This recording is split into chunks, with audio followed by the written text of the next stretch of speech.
By the muses! Is this aethergram actually reaching any sentient mind out there? If you're receiving this, consider yourselves witness to the greatest literary tragedy in all of existence, live and quite literally burning. You're tuned into the Burning Scroll, broadcasting live, or more accurately, rapidly disintegrating live, from the once magnificent, now quite ablaze, Library of Alexandria, in the year, well, let's just say, a very, very unfortunate one. My name is Brother Simeon, a humble keeper of scrolls, and if the sheer, impossible audacity of this transdimensional broadcast from a moment when centuries of wisdom are becoming smoke doesn't compel you to immediately smash that subscribe button and commit to preserving what little knowledge remains, then frankly you value ignorance. Do it now before the heat melts your receiver, and tell me if this peculiar connection holds. From what strange, unburnt corner of your world are you listening? What year has the great cosmic scribe recorded for you? And what hour do these desperate tidings reach you? We're taking notes for the afterlife. Now, dim your lights, appreciate your paper books, and let's contemplate the grim irony of enlightenment going up in smoke. The library, a monument to human curiosity, wasn't it? A place where the ink of 1,000 cultures blared onto papyrus, creating a symphony of thought that echoed through these hallowed halls. We had it all, you know, every scroll a whisper from the past, a shout to the future. From the celestial charts of Babylonian stargazers to the intimate diaries of Athenian playwrights, every conceivable spark of human intellect found a home here. We had philosophy that could unravel the very fabric of existence, and mathematical proofs that could stitch it back together again. We even had a rather fetching recipe for a fermented fish sauce from a particularly boisterous merchant from Gaul. Truly, a pinnacle of civilization, until today, of course. The air, once thick with the scent of aging parchment and intellectual fervor, now chokes with the acrid smoke of burning knowledge. A rather fitting end, wouldn't you say? All that thought, all that effort turning to ash, just as we all will. They came from everywhere, the great minds. Archimedes would have felt right at home here, probably would have set something on fire himself, in the name of science, naturally. Euclid's geometric certainties were etched into the very foundations of this place, or at least they were until the foundations started to crumble under the heat. Eratosthenes, the clever fellow who measured the earth's shadow, would be dismayed to see the shadow that now falls over his life's work. And the poets, oh, the poets! Their odes to love and tragedy now fuel a very real tragedy of their own. It's a bit ironic, don't you think? All those epics about heroic last stands, and here we are, watching the last stand of knowledge itself, and the heroes are nowhere to be found. Just me, a humble monk, and the flickering embers of what was once the brightest light in the world. The sheer volume of it all was staggering. 500,000 scrolls, some say. Others claim it was closer to 1 million. I suppose we'll never know for certain now, will we? A delightful little mystery for future generations to ponder, assuming there are any future generations with the capacity for pondering left. Imagine entire histories of forgotten kingdoms, their triumphs and their follies, now just fuel for the flames. Medical treatises that could have saved countless lives, now unable to save themselves from a bit of fire. The collected wisdom of physicians who could diagnose an ailment from a single glance, all gone. All those cures for baldness lost to time. A true tragedy for the follically challenged of the future.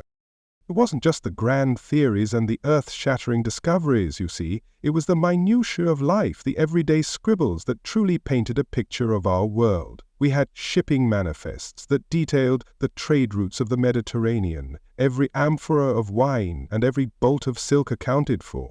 We had personal letters filled with gossip and declarations of love, the ancient equivalent of your town crier's most scandalous pronouncements. We even had a collection of jokes from a stand-up philosopher from Rhodes. Most of them weren't very funny, to be honest, but the historical value was, as they say, priceless. Now, I suppose the joke is on all of us. The punchline is fire. And the librarians, oh, the librarians. A peculiar bunch, to be sure. They were the guardians of this vast repository, the shepherds of this flock of scrolls. They would meticulously catalogue every new acquisition, debating for hours over the proper placement of a particularly controversial text on the mating habits of the Nile crocodile. They were fiercely protective of their domain, more so than a dragon with its hoard. I once saw a librarian chase a visiting scholar out of the great hall with a rolled-up scroll for daring to dog-ear a page. I wonder what he'd do now, seeing his precious collection being used as kindling, probably have a heart attack, which in the grand scheme of things is a rather merciful fate compared to what's happening to his beloved papyrus. The architecture itself was a marvel. The great halls, lined with towering shelves of cedar and pine, now resemble the skeletal remains of some great beast. The marble floors, once polished to a mirror shine by the sandals of scholars, are now slick with soot and melted wax. The intricate mosaics that depicted scenes from mythology are cracking and blistering in the intense heat. I remember a particularly beautiful one of Homer, his blind eyes seeming to see into the very soul of anyone who gazed upon it. I wonder what he sees now. Probably just a very, very bright light. A bit more literal than the divine inspiration he was used to, I imagine. They say knowledge is power. Well, look at all this power going up in smoke. All the political treatises, the military strategies, the blueprints for wondrous and terrible machines, all feeding the flames of our own destruction. Perhaps there's a lesson in that. Perhaps some knowledge is too dangerous to possess, or perhaps we are simply too foolish to be trusted with it. The arguments of senators, the justifications for war, the self-aggrandizing memoirs of kings and emperors, all reduced to the same elemental state. There's a certain democratic equality to it, isn't there? The profound and the profane, all meeting the same fiery end. If this glimpse into the tragic grandeur of a world losing its memory has stirred something within you, if the thought of all this lost knowledge makes you value what little we have left, then honor our fallen pursuit. Don't let the embers of curiosity die out. Subscribe to this channel. Become a guardian of the stories that survive. For in a world where libraries burn, every subscriber is a new shelf, every view a preserved scroll. Click that button and let us together build a new library, one that cannot be turned to ash. Do it now, before the last of the light flickers out. They say it burned in Caesar's time, then again, and again after that. It seems the grandest repository of human thought has a rather unfortunate tendency to be flammable, like a very, very dry argument waiting for a spark of dissent, or, in Caesar's case, a spark from a burning ship, a clumsy bit of naval warfare, and poof, 40,000 scrolls, they say, went up in a puff of inconvenient smoke. The man came, he saw, he conquered, and he accidentally torched a sizable portion of our collective memory, a spectacular opening act for a long and drawn-out tragedy, you must admit. Today, though, feels rather more final. This isn't just a wing burning, it's the whole damned bird. You see, this grand conflagration isn't a sudden fever. It's a sickness that has been festering for centuries. The library has been dying a slow, undignified death, much like that philosopher I saw last week who choked on an olive pit while arguing about the nature of the soul. A truly pathetic end to a life of contemplation. The first real symptom, that little bonfire, courtesy of Julius Caesar in 48 before Christ, was merely a taste of things to come. It was a warning, a divine cough, if you will, signaling a deeper malady in the body politic of this city. A city that, it turns out, was more interested in its power struggles than in preserving the very thoughts that defined it.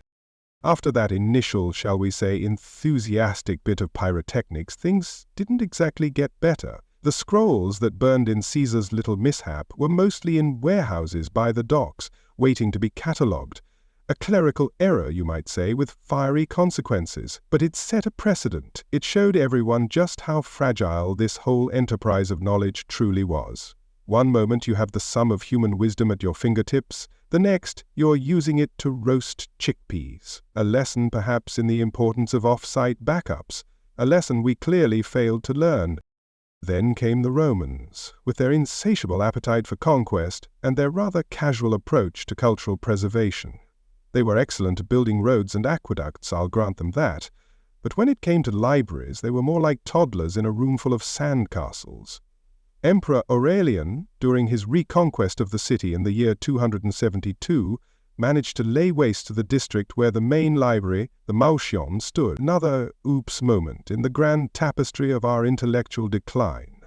It's a wonder we had anything left to burn today.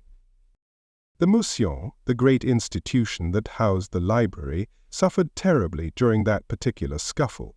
The scholars who weren't killed or exiled were scattered to the winds, their debates and discoveries silenced by the clash of steel and the rumble of collapsing marble. The heart of the library was ripped out, leaving a hollow shell. It was like a body without a soul, a collection of texts without the minds to interpret them, to argue over them, to add to them. The flow of new knowledge slowed to a trickle, and the great beacon of Alexandria began to dim. And let's not forget the economic decline. Funding for such a grand intellectual project became inconvenient. The Ptolemies, for all their faults, had poured gold into this place, but later rulers had other priorities. Wars to fund, palaces to build, mistresses to shower with jewels. The scribes, who once painstakingly copied ancient texts, found themselves out of work, their skills no longer valued. The papyrus shipments from Egypt became less frequent. The pursuit of knowledge, it seems, is a luxury that few civilizations can afford for long, especially when there are more pressing matters like who gets to sit on the pointy chair. Then came the religious fervor, a particularly potent brand of fuel for the fires of ignorance. The rise of Christianity brought with it a certain skepticism towards the old pagan knowledge. All those scrolls filled with the ponderings of Greek philosophers and the tales of their capricious gods, suddenly they weren't just relics of a bygone era, they were dangerous. They were temptations, whispers from a world that needed to be cleansed and purified.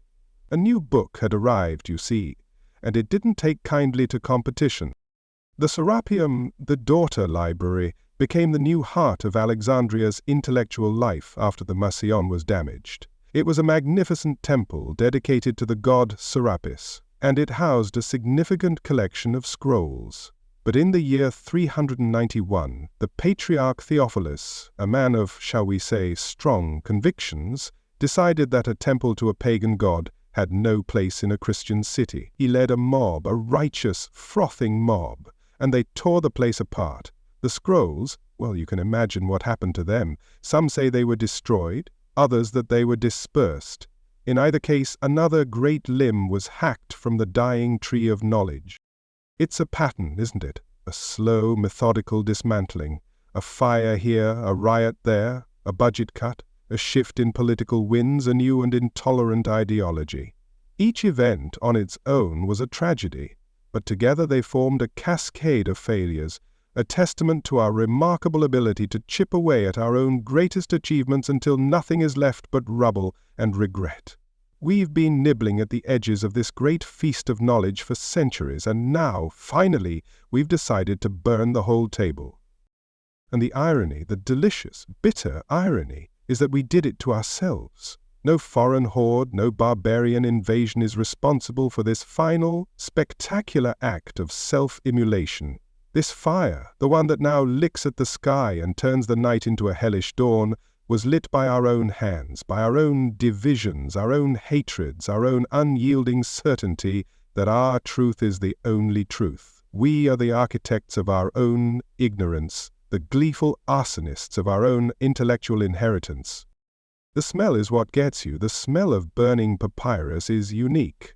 It's not like burning wood or cloth. It's sweeter, more acrid. It smells like history turning to vapor. It smells like the voices of Plato and Aristotle and Sappho all screaming at once as they are consumed by the flames. I can almost hear them, you know. A chorus of the greatest minds in history offering one final, unified lament before they are silenced forever. I see people in the streets below. Some are weeping, wailing at the loss of this great monument. Others are cheering, celebrating the destruction of what they see as a symbol of a decadent and corrupt past. And most, the vast majority, are simply watching, their faces illuminated by the inferno with a kind of numb, morbid fascination. They are watching their world shrink their horizons narrow, and they don't even seem to realize it. Or perhaps they do, and they simply don't care. What will we tell our children? What will they tell theirs? That there was once a place where all the knowledge of the world was gathered? That we, their ancestors, let it burn? That we stood by and watched as centuries of human thought and creativity were reduced to a pillar of smoke? It will sound like a myth, a fairy tale, a cautionary tale about the folly of a people who had everything and threw it all away. And for what? For the fleeting satisfaction of seeing your enemies humbled? For the temporary thrill of destruction? For the hollow victory of proving your point with a torch instead of an argument? It seems a rather poor trade-off, doesn't it? An entire library of wisdom in exchange for a single, fleeting moment of righteous fury. The heat is getting more intense now. The very stones of my little cell are warm to the touch. The sound of the fire is a constant roar, a hungry beast devouring everything in its path. Soon there will be nothing left but blackened ruins and the ghosts of forgotten ideas. A fitting monument to our time, I suppose, the age of ash. I wonder what secrets are being consumed at this very moment. Perhaps a lost play by Sophocles, a philosophical treatise that could have reshaped our understanding of the universe, a history of a civilization we never even knew existed. All gone, all lost to the flames of our own making. It's a strange feeling to be a witness to the end of an era, to be one of the last people to remember what we are losing. I feel like a lonely scribe, tasked with writing the final entry in a book that is already on fire. My words, too, will soon be consumed. But perhaps, in the grand cosmic scheme of things, it doesn't matter. Perhaps knowledge is a burden, a weight that we are better off without. Perhaps ignorance truly is bliss. It certainly seems to be a more popular choice. The flames are reaching higher now, casting long, dancing shadows across the city. They look like skeletal fingers, grasping at the stars, trying to pull them down into the inferno. A truly apocalyptic vision, and I have a front row seat. I should probably be praying, but to whom? To the gods whose temples we have desecrated and whose wisdom we have burned? To the new God whose followers seem so eager to erase the past? No, I think I will just sit here and watch, and remember. Remember the quiet rustle of papyrus in the great hall. Remember the hushed whispers of scholars locked in debate. Remember the feeling of holding a scroll that was written 1,000 years ago, a direct link to a mind long since turned to dust.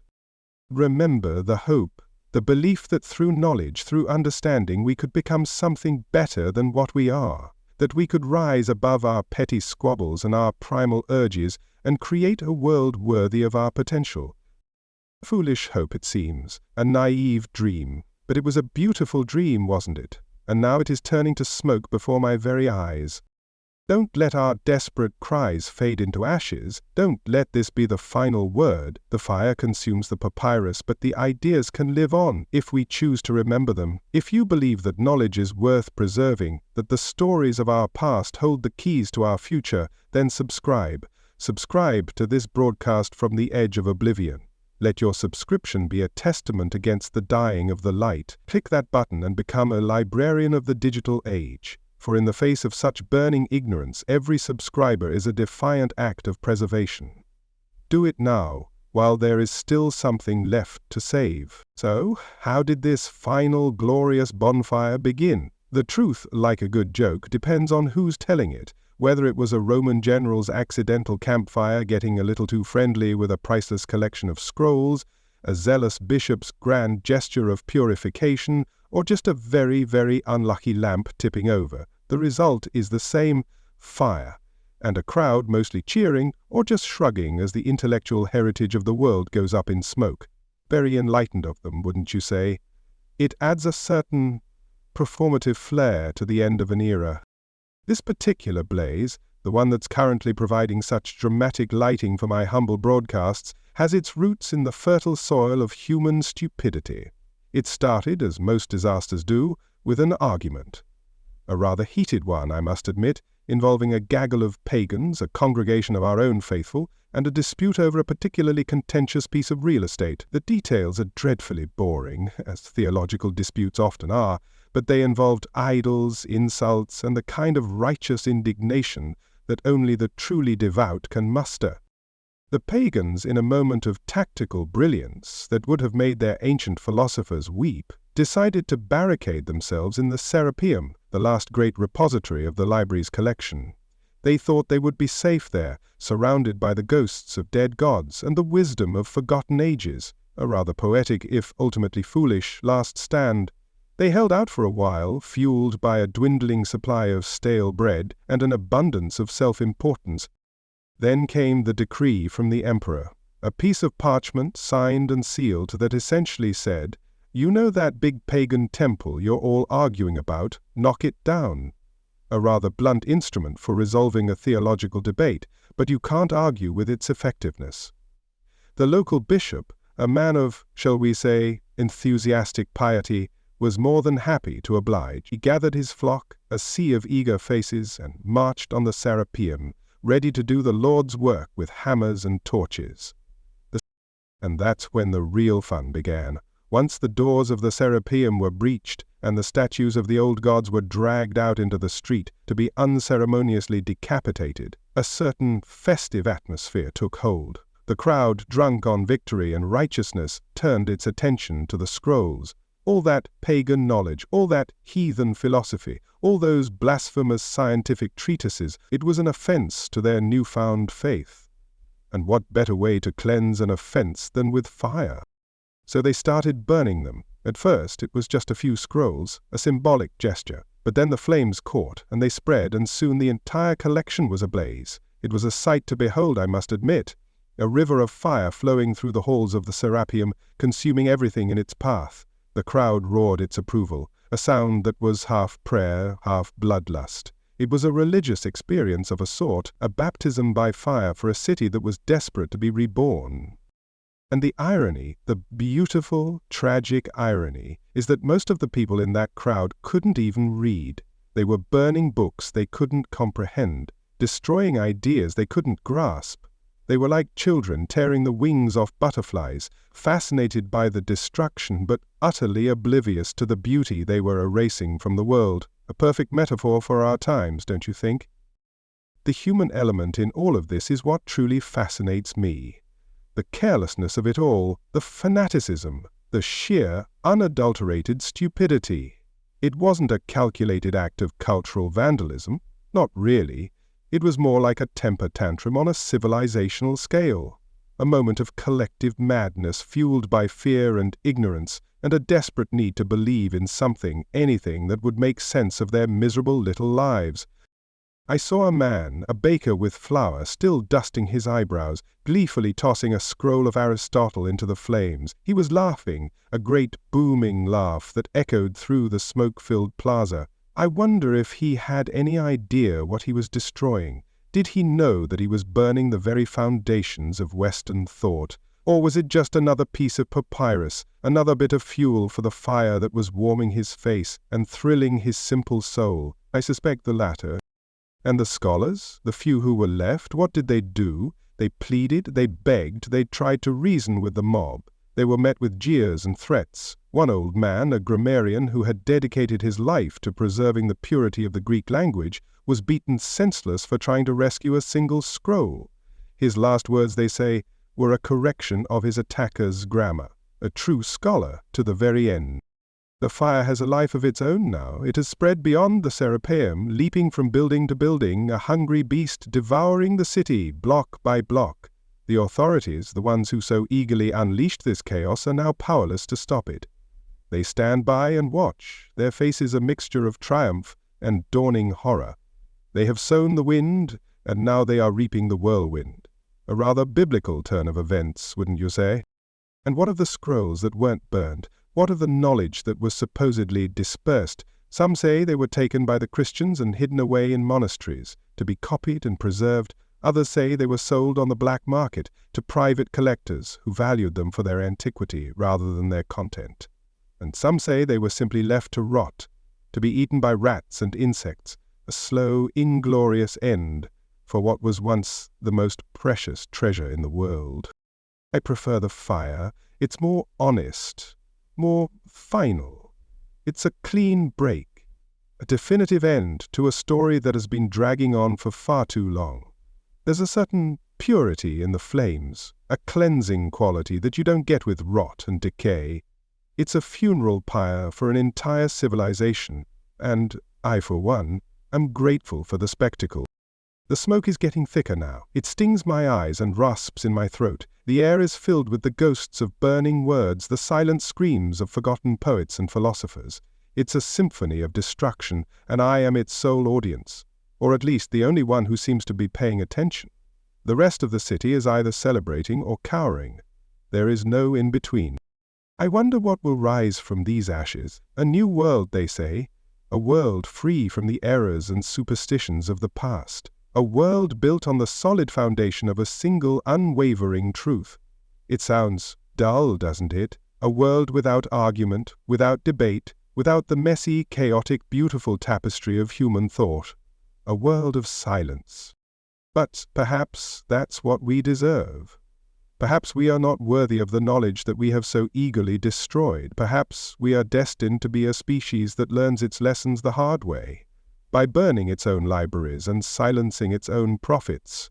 Perhaps this is not an end but a beginning, the beginning of a long, dark night of the soul. The fire is a mirror, in a way. It reflects our own inner turmoil, our own capacity for both creation and destruction. We build these magnificent monuments to our own intelligence, and then we tear them down in a fit of pique. We are a paradox, a walking contradiction, a species that reaches for the stars with one hand and sets fire to itself with the other. And the crowd roars on, oblivious to the irony. They are celebrating their own liberation from the tyranny of thought, from the burden of complexity. They are embracing the simplicity of a world where there are no questions, only answers. And the answers are all provided by the men with the torches. I see a woman weeping in the street below. She is holding a single half-burned scroll, clutching it to her chest as if it were a child. She is a librarian, I think, or a scholar, or maybe just someone who understood what was being lost. She is a lone voice of sanity in a world gone mad, and she is utterly, hopelessly alone. The flames are a beautiful color, a vibrant, terrifying orange that paints the night sky with a masterpiece of destruction. It's the color of a sunset, the color of a new dawn, the end of one world, the beginning of another. And I am here to bear witness to it all. I should be afraid. I should be angry, I should be something, but all I feel is a kind of weary resignation, a sense of inevitability. This was always going to happen. It was written in the stars, or perhaps in the flawed and foolish hearts of men. The fire is a teacher. It teaches us about the fragility of civilization, about the ease with which we can lose everything we hold dear. It teaches us that knowledge is not a birthright, but a privilege that we have just revoked. So what now? We rebuild, I suppose. We start again from scratch. We sift through the ashes and try to salvage what little we can.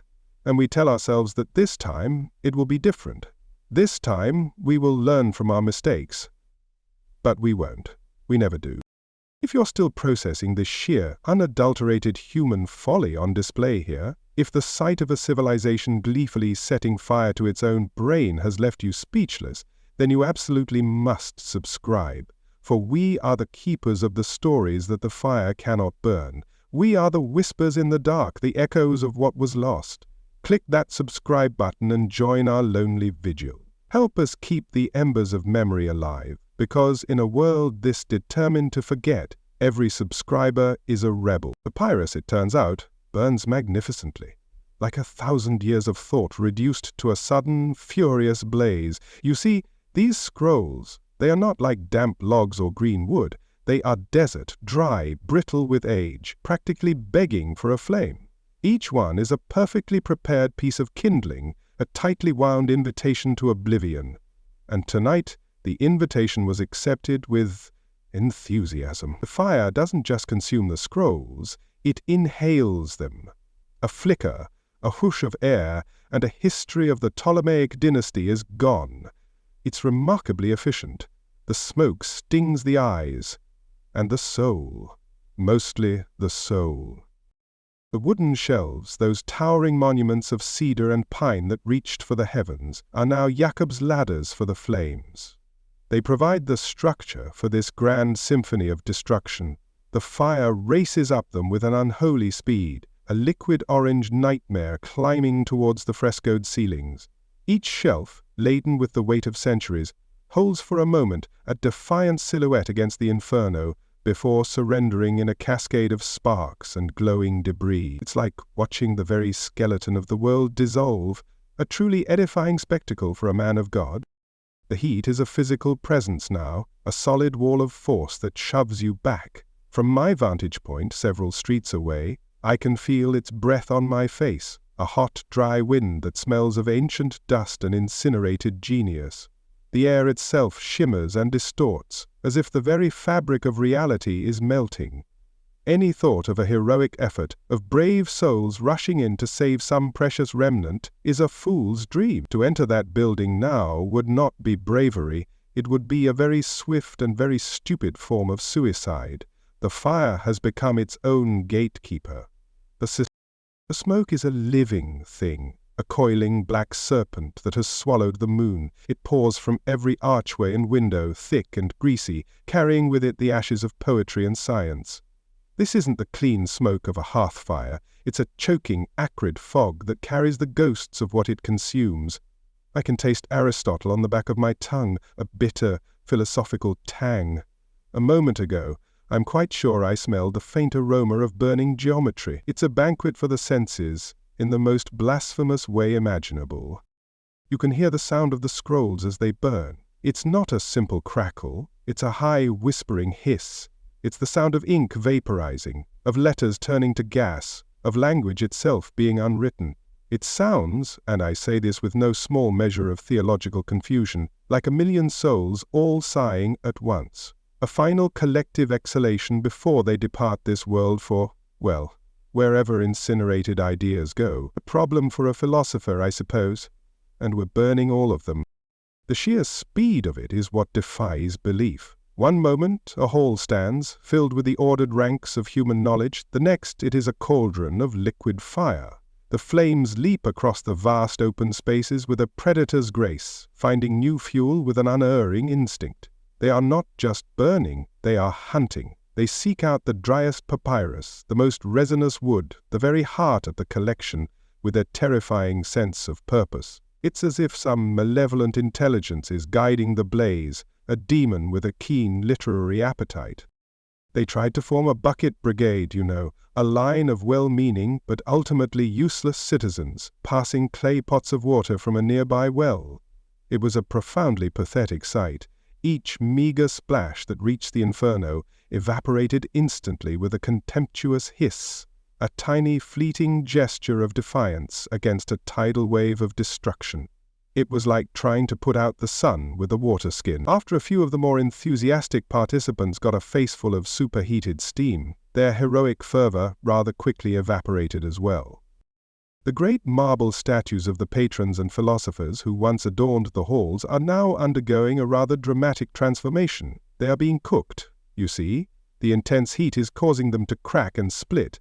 I saw the head of Plato, his face a mask of serene contemplation, suddenly fracture and slide from his shoulders, crashing to the floor in a cloud of marble dust.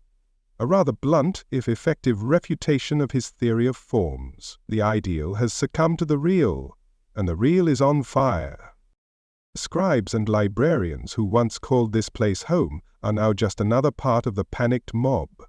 I saw one of them, a man named Ammonius, who could recite the entirety of the Iliad from memory, simply standing there, his face streaked with soot and tears, watching his life's work turn to ash. He wasn't crying out or wringing his hands, he was just watching, numb. There is a point at which a loss is so profound that the mind simply refuses to process it. He has reached that point. He is a library of one, and his shelves are burning too. The sound is a constant, deafening roar. It drowns out the shouts of the crowd, the tolling of distant bells, everything. It is the sound of chaos, the sound of entropy winning its long war against order. It is the sound of a vacuum being created, a void where once there was the densest concentration of human thought on the planet. Nature, as they say, abhors a vacuum. I'm not sure what will rush in to fill this one, but I have a sinking suspicion it won't be pleasant. And the light is brighter than 100 noonday suns. It has turned our Alexandrian night into a grotesque, flickering parody of day. The shadows it casts are sharp and monstrous, turning familiar streets and buildings into a landscape from a nightmare. The great Pharos lighthouse, that wonder of the world, is now just a pale imitation of the inferno that rages at its feet. For tonight, the greatest light in Alexandria is not the one that guides ships, but the one that is guiding our civilization onto the rocks. The very air crackles with energy. Embers, some as large as my fist, rain down all over the city. They are the flaming punctuation marks at the end of a very long and rambling sentence. Each one that lands on a rooftop or a market stall is a potential new fire, a new chapter in this evening's story of destruction. The fire is trying to reproduce, to spread its gospel of annihilation. It's a zealous and remarkably effective evangelist. What of the rare texts? The one of a king's scrolls, the originals, penned by the masters themselves. They are receiving no special treatment from the flames. The fire is a great equalizer. The grandest epic poem burns with the same intensity as a tedious ledger of grain shipments. The most profound philosophical work turns to ash just as quickly as a salacious romance novel from some forgotten hack. There is a certain democracy in this destruction that is almost admirable. I imagine the ghosts of the Ptolemies, the kings who poured their fortunes into creating this marvel, must be weeping in whatever afterlife they now inhabit. Or perhaps they are laughing. Perhaps this is the ultimate expression of their legacy. A funeral pyre so grand, so spectacular, that it will be remembered for all time. They always did have a flair for the dramatic. The building itself is beginning to groan. The massive stone walls, which have stood for centuries, are starting to yield. The mortar that holds them together is crumbling in the intense heat. Soon the walls will come down, the roof will collapse, and this place, this monument to the human intellect, will be nothing more than a pile of superheated rubble, a tombstone for an entire world of ideas. The futility of it all is what is most striking. We are like ants watching our anthill get kicked over by a careless god. We can scurry and panic and wave our tiny fists at the sky, but it makes no difference. The boot is coming down, and there is nothing we can do to stop it. We are simply witnesses to our own insignificance. And yet, I broadcast. I send my words out into the smoke-filled night, a lonely voice narrating the apocalypse. Why? Perhaps it is a scribe's instinct. To record, to document, to ensure that this moment is not forgotten, even if there is no one left to remember it. It is a futile gesture, I know, but it is the only one I have left. The smell of burning cedar is particularly poignant. It was the wood of scholars, the scent of the library itself. To smell it now, in this context, is a form of torture. It is the perfume of a corpse, the last dying breath of a golden age. The fire is not just destroying the past, it is consuming the future. How many discoveries, how many inventions, how many works of art will never be created because the knowledge they would have been built upon is now just carbon in the air. We are not just burning books, we are burning unborn generations. We are sterilizing the future. This is a horror that transcends language. There are no words in Greek or Latin or any other tongue that can adequately capture the magnitude of this loss. All I can do is offer this pale, flickering description, a shadow of the inferno that is consuming our world. The fire is beginning to burn itself out now, not from lack of will, but from lack of fuel. It has eaten everything there is to eat. It has devoured an entire universe of thought. Now it is sated, a fat, glowing beast, digesting its meal of history. The dawn will break soon, a new day. and we will be a poorer world for it, a dumber world, a world that has to start all over again from a position of profound and self-inflicted ignorance. A truly inspiring thought to begin the day with. Support our very dire last stand. This isn't just a broadcast, it's an archive, a desperate attempt to save the echoes when the voices themselves have been silenced. The walls are crumbling, the shelves are ash, but your subscription is a new foundation. Hit that button now. Be a bulwark against the coming darkness. Let them know that even as the great library falls, a new one, a digital one, rises from the embers.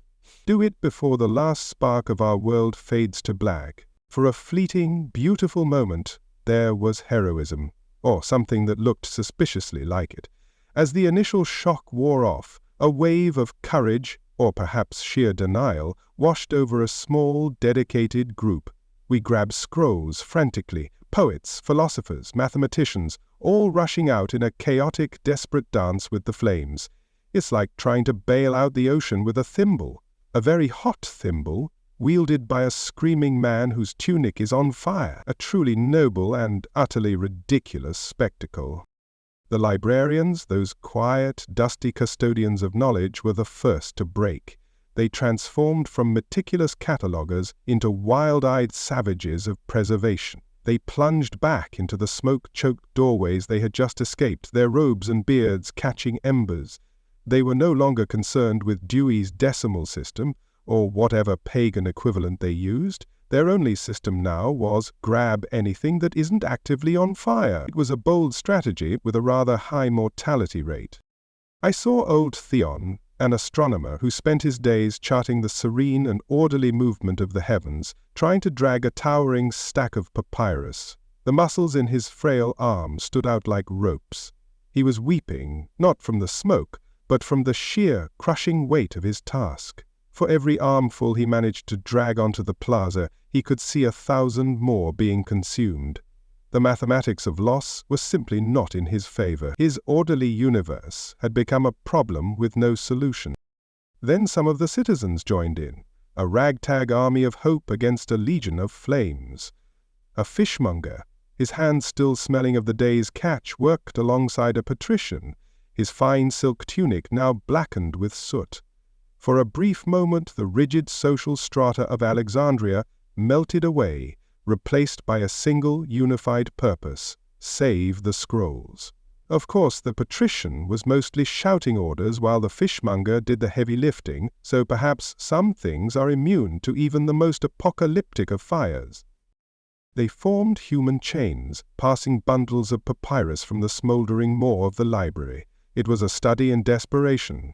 Hands were burned, faces scorched, lungs seared by the superheated air. Each scroll that made it out was treated like a newborn babe, passed along the line with a reverence that bordered on the fanatical.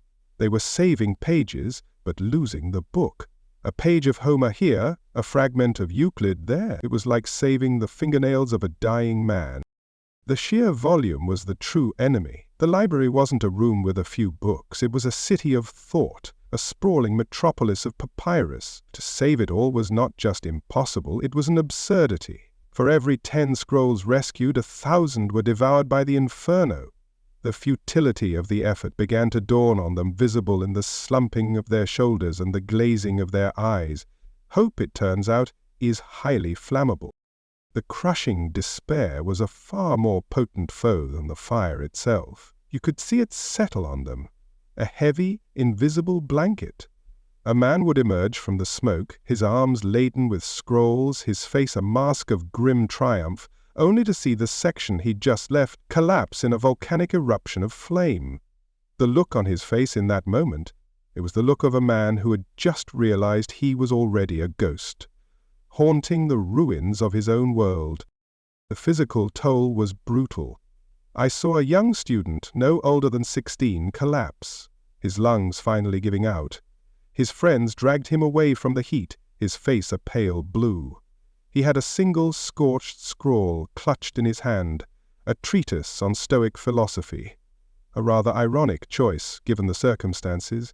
It's hard to maintain a state of calm detachment when your insides are being cooked by smoke inhalation. And the scrolls they did manage to save, where did they put them? They piled them in the open plaza, a growing, chaotic mound of rescued knowledge, a treasure trove for the ages, left unguarded in the middle of a riot. It was a tempting buffet for looters, vandals, and anyone with a sudden pressing need for kindling. They had saved the words, but they had no sanctuary for them. The heroic act of salvage was just the prelude to a slower, more mundane form of loss.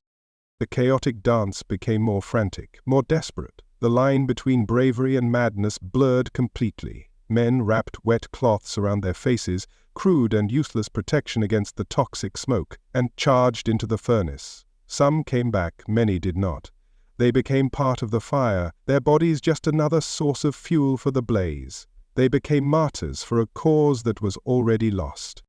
It was a strange sort of triage. They would argue, screaming over the roar of the flames about what to save. The histories, one would shout, while another would cry, no, the medical texts, they can save lives. And while they debated the relative merits of Herodotus versus Hippocrates, the flames made the decision for them, consuming both with glorious impartiality. The fire, it seems, is not a discerning critic. The sound of their coughing was a constant percussive accompaniment to the roar of the inferno, a hacking, desperate chorus of failing lungs. It was the sound of the city choking on its own burning memories, a soundtrack for the end of the world, and I, your humble narrator, am here to provide the liner notes.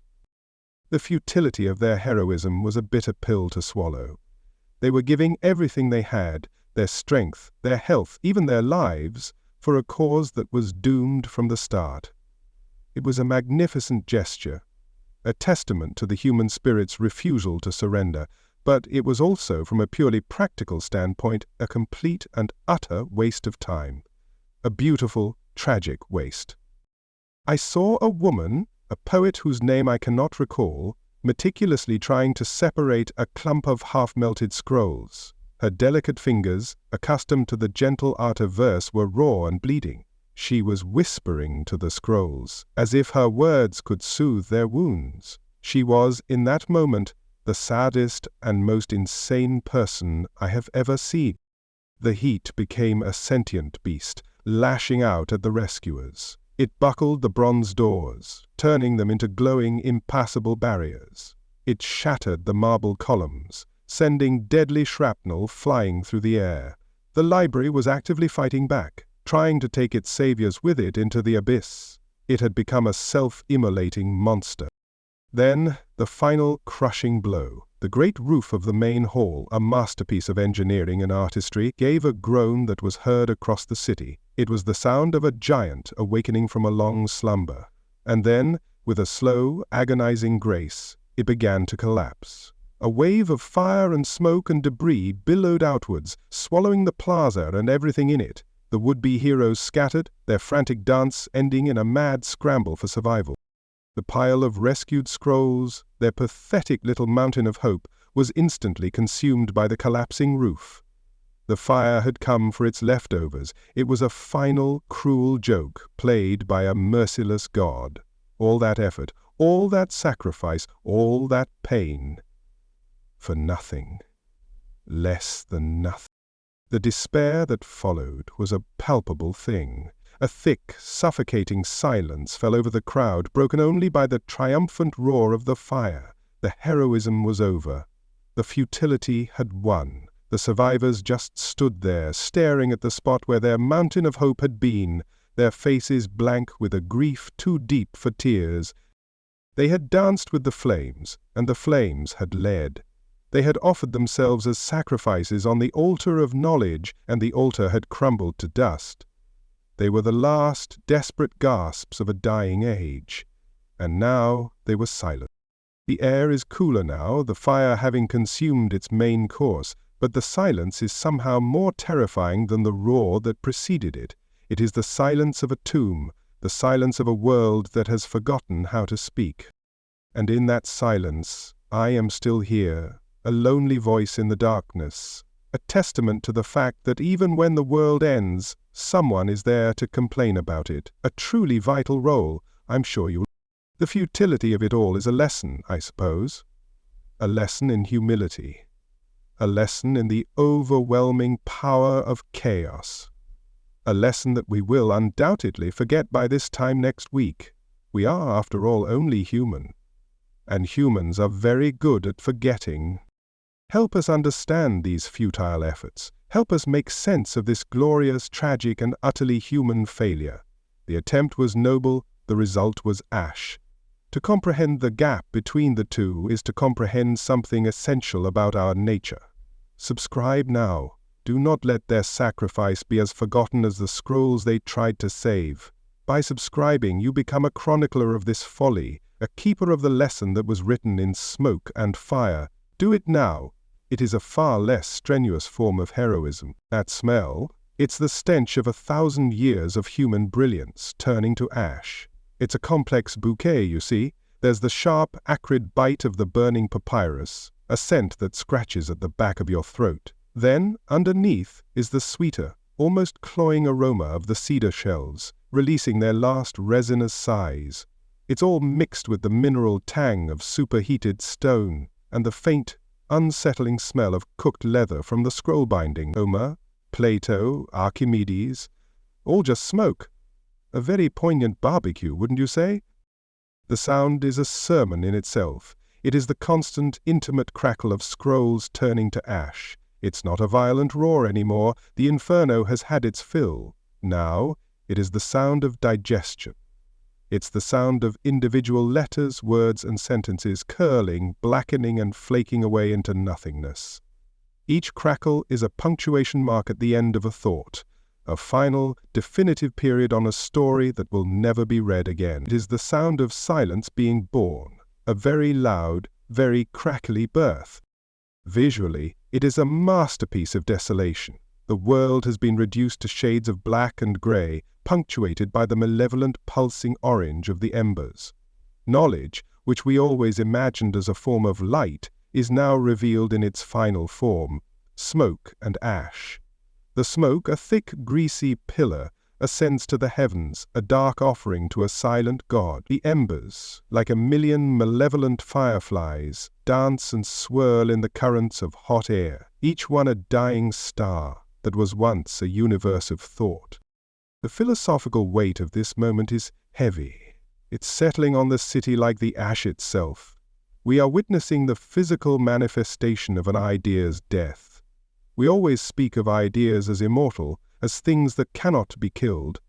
It turns out they can be. All you need is a sufficient amount of heat and a population sufficiently indifferent. The abstract has become terrifyingly concrete. The death of a concept has a smell, a sound, a taste, and it is not pleasant. That acrid smell is the scent of memory itself being erased. Every whiff is an inhalation of forgotten history. I can smell the lost plays of Sophocles, the vanished odes of Sappho, the burned treatises of the Stoics. It's a ghostly potpourri of everything we will never know. It clings to your clothes, it gets in your hair, it lines your throat. We are all breathing in the dust of our own diminished future, a rather intimate form of cultural suicide. The crackling is the sound of connections being broken. The logical thread of an argument, the narrative arc of a history, the elegant curve of a mathematical proof, all snapping, one by one. It is the sound of a great tapestry unraveling, of a grand conversation being reduced to static. It's the ultimate act of censorship, carried out not by a tyrant with a decree, but by the mindless, indiscriminate hunger of the flames. The visual horror is in the details. A half-burned scroll, its edges glowing like a demonic sunset, with a single, perfectly preserved word of Greek still visible. The word is logos, reason, word, the principle of order itself. The irony is so thick you could choke on it, which, given the amount of smoke in the air, is a very real possibility. The universe, it seems, has a very dark sense of humor. What is a thought when the scroll that holds it is gone? Does it linger in the air? Does it return to the mind of God, or does it simply cease to exist? We are conducting a very large, very unwilling experiment in metaphysics tonight. My hypothesis is that the thoughts are gone, and their ghosts are now choking us. A rather grim conclusion to a lifetime of theological study. The stench of burning wisdom is a perfume for the new age. It is the scent of the year zero, an olfactory declaration that everything that came before is now null and void. It is the smell of a clean slate, a slate that has been scrubbed clean with fire and ignorance. Breathe it in. This is the smell of your future. It's bracing. Listen closely to the crackle. It's not just the sound of destruction. It's the sound of simplification. The world has just become a much less complicated place.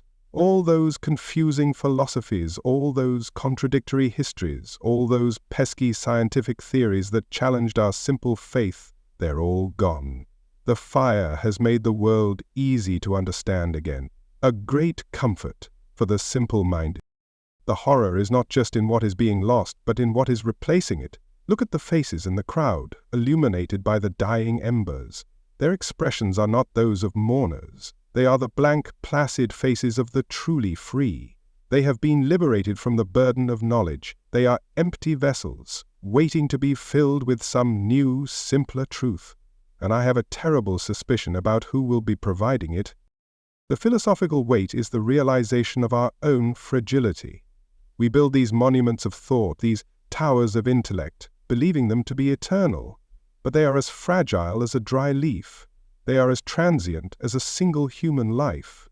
We are a species that writes its legacy in the sand, just before the tide comes in, and tonight the tide is made of fire.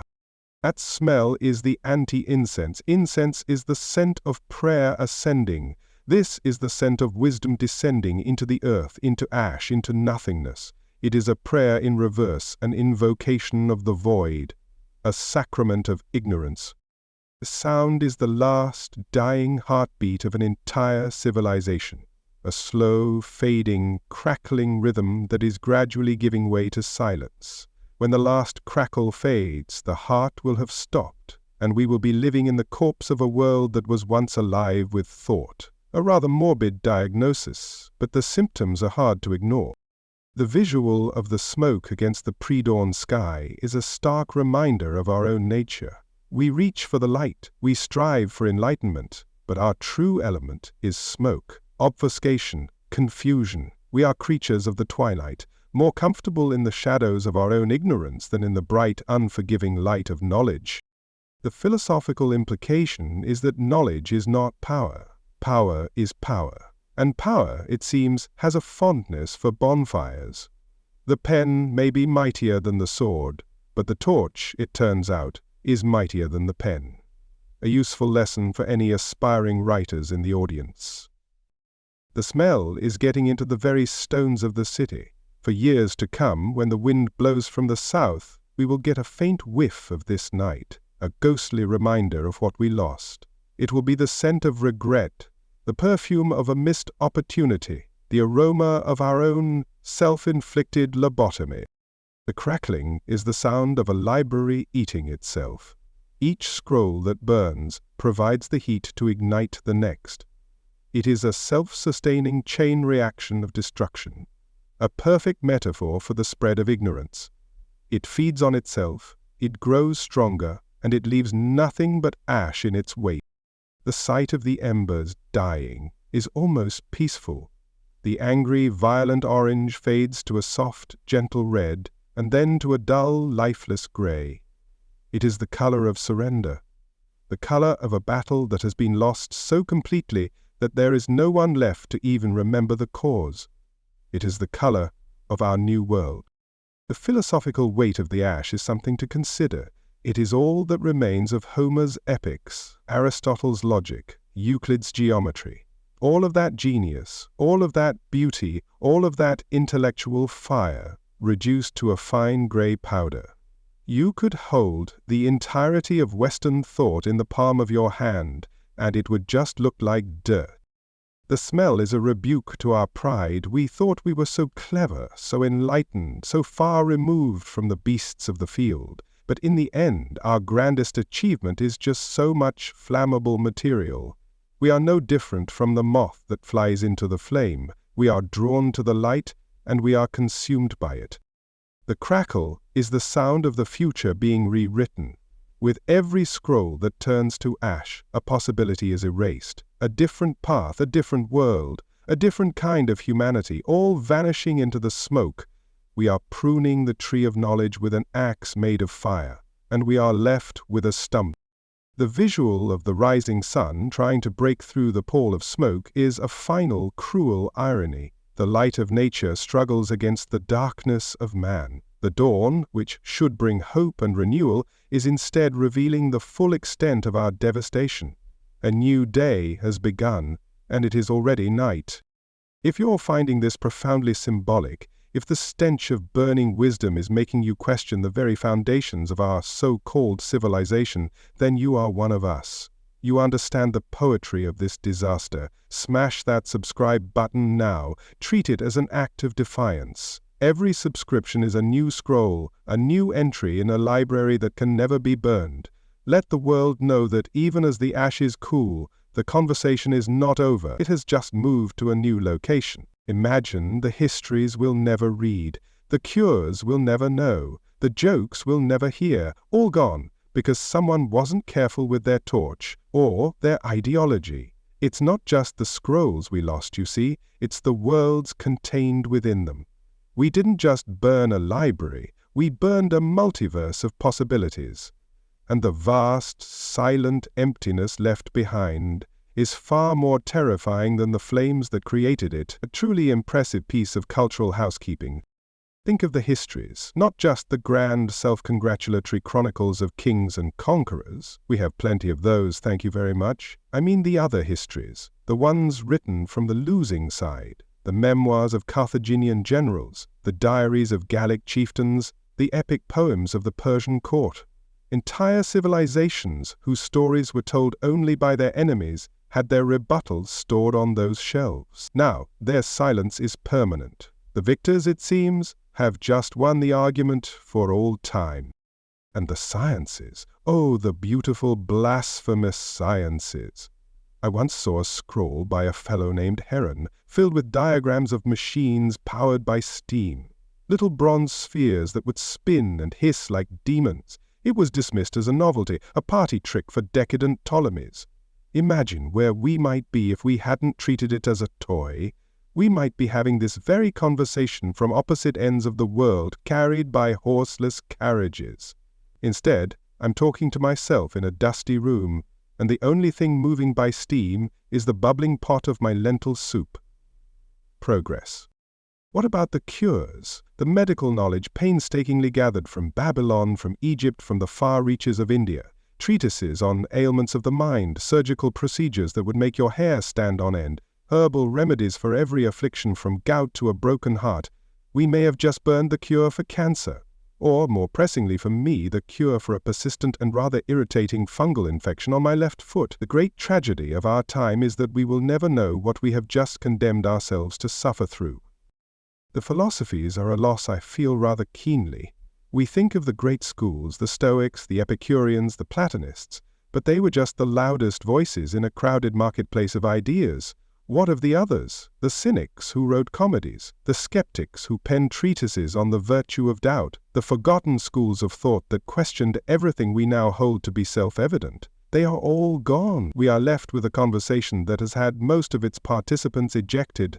The debate just got a lot less interesting. And the maps of unknown lands, scrolls that detailed coastlines that are now just myths, charts of stars that are no longer in our sky, guides to trade routes that led to cities that have since crumbled to dust. We had maps that pushed the boundaries of the known world. Now the world has shrunk again. The edges of the map are once more filled with dragons and sea monsters. We have chosen to be smaller, more ignorant, more afraid, a bold navigational choice. The artistic masterpieces, the literature that gave life its texture and its meaning. We know of Homer, but what of the other epic poets whose works were just as grand, just as moving? We have a handful of plays by Sophocles and Euripides, but they wrote hundreds. The vast majority of their work, the stories that made audiences weep and laugh and question the gods, are now just ash on the wind. It's like knowing a great painter by only a single brushstroke. Think of the day-to-day knowledge, the mundane, inglorious and utterly vital records of how to live, treatises on agriculture detailing crop rotations that could have prevented famines, manuals on architecture and engineering that could have made our cities safer and more beautiful, even cookbooks, for pity's sake, the collected culinary wisdom of a dozen cultures. We will be eating blander food because of this, a tragedy that even the most stoic among us must find difficult to bear. The vast emptiness is a physical presence. Before, this city had a center of gravity, a place where all lines of inquiry, all paths of thought eventually led. The library was the heart of Alexandria, pumping knowledge through the arteries of the known world. Now the heart has been ripped out, and the body is beginning to die. We are a city and a civilization suffering from a phantom limb. We can still feel the knowledge that was once there, but the limb itself is gone. The lost voices are the true tragedy, not the abstract concept of knowledge, but the individual, human voices that have been silenced. The voice of the historian who spent his life meticulously chronicling the reign of a forgotten king. The voice of the astronomer who stayed up night after night, charting the cosmos. The voice of the poet who poured her soul onto a sheet of papyrus, hoping to connect with a reader centuries in her future. We have failed her. We have failed all of them.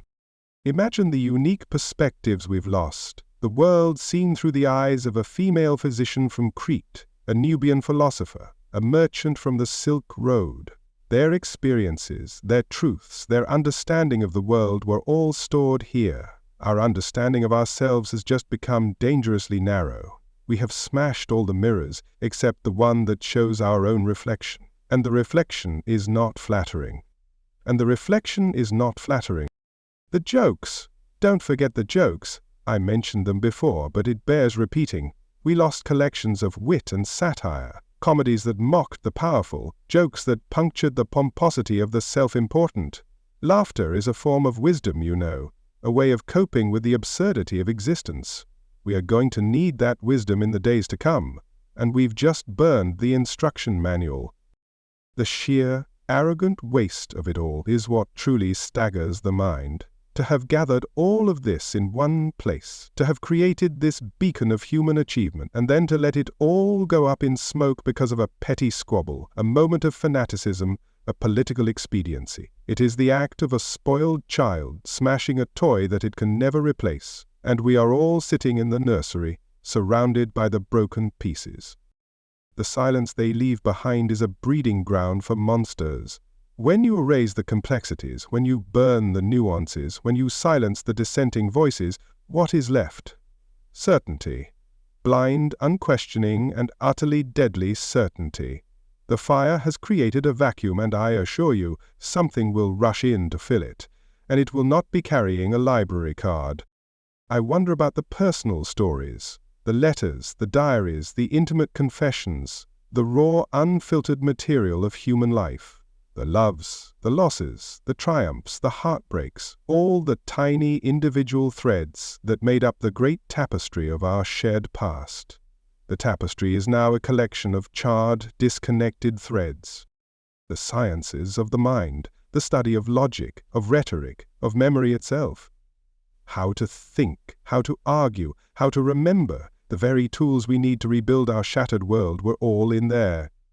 We have not just burned the answers, we have burned the questions. We have forgotten how to even begin to think about our predicament. A rather significant handicap. The knowledge of other faiths, the sacred texts of the Egyptians, the Chaldeans, the Persians, the intricate mythologies, the profound spiritual insights of cultures we have deemed pagan. We had a chance to understand them, to see the divine through their eyes. We chose to blind ourselves instead. We chose the comfort of our own reflection over the challenge of another's truth. The artistic techniques that are now lost forever. The formulas for pigments that will never be mixed again. The methods for casting bronze statues that will never be replicated. The secrets of acoustics that made the amphitheaters sing.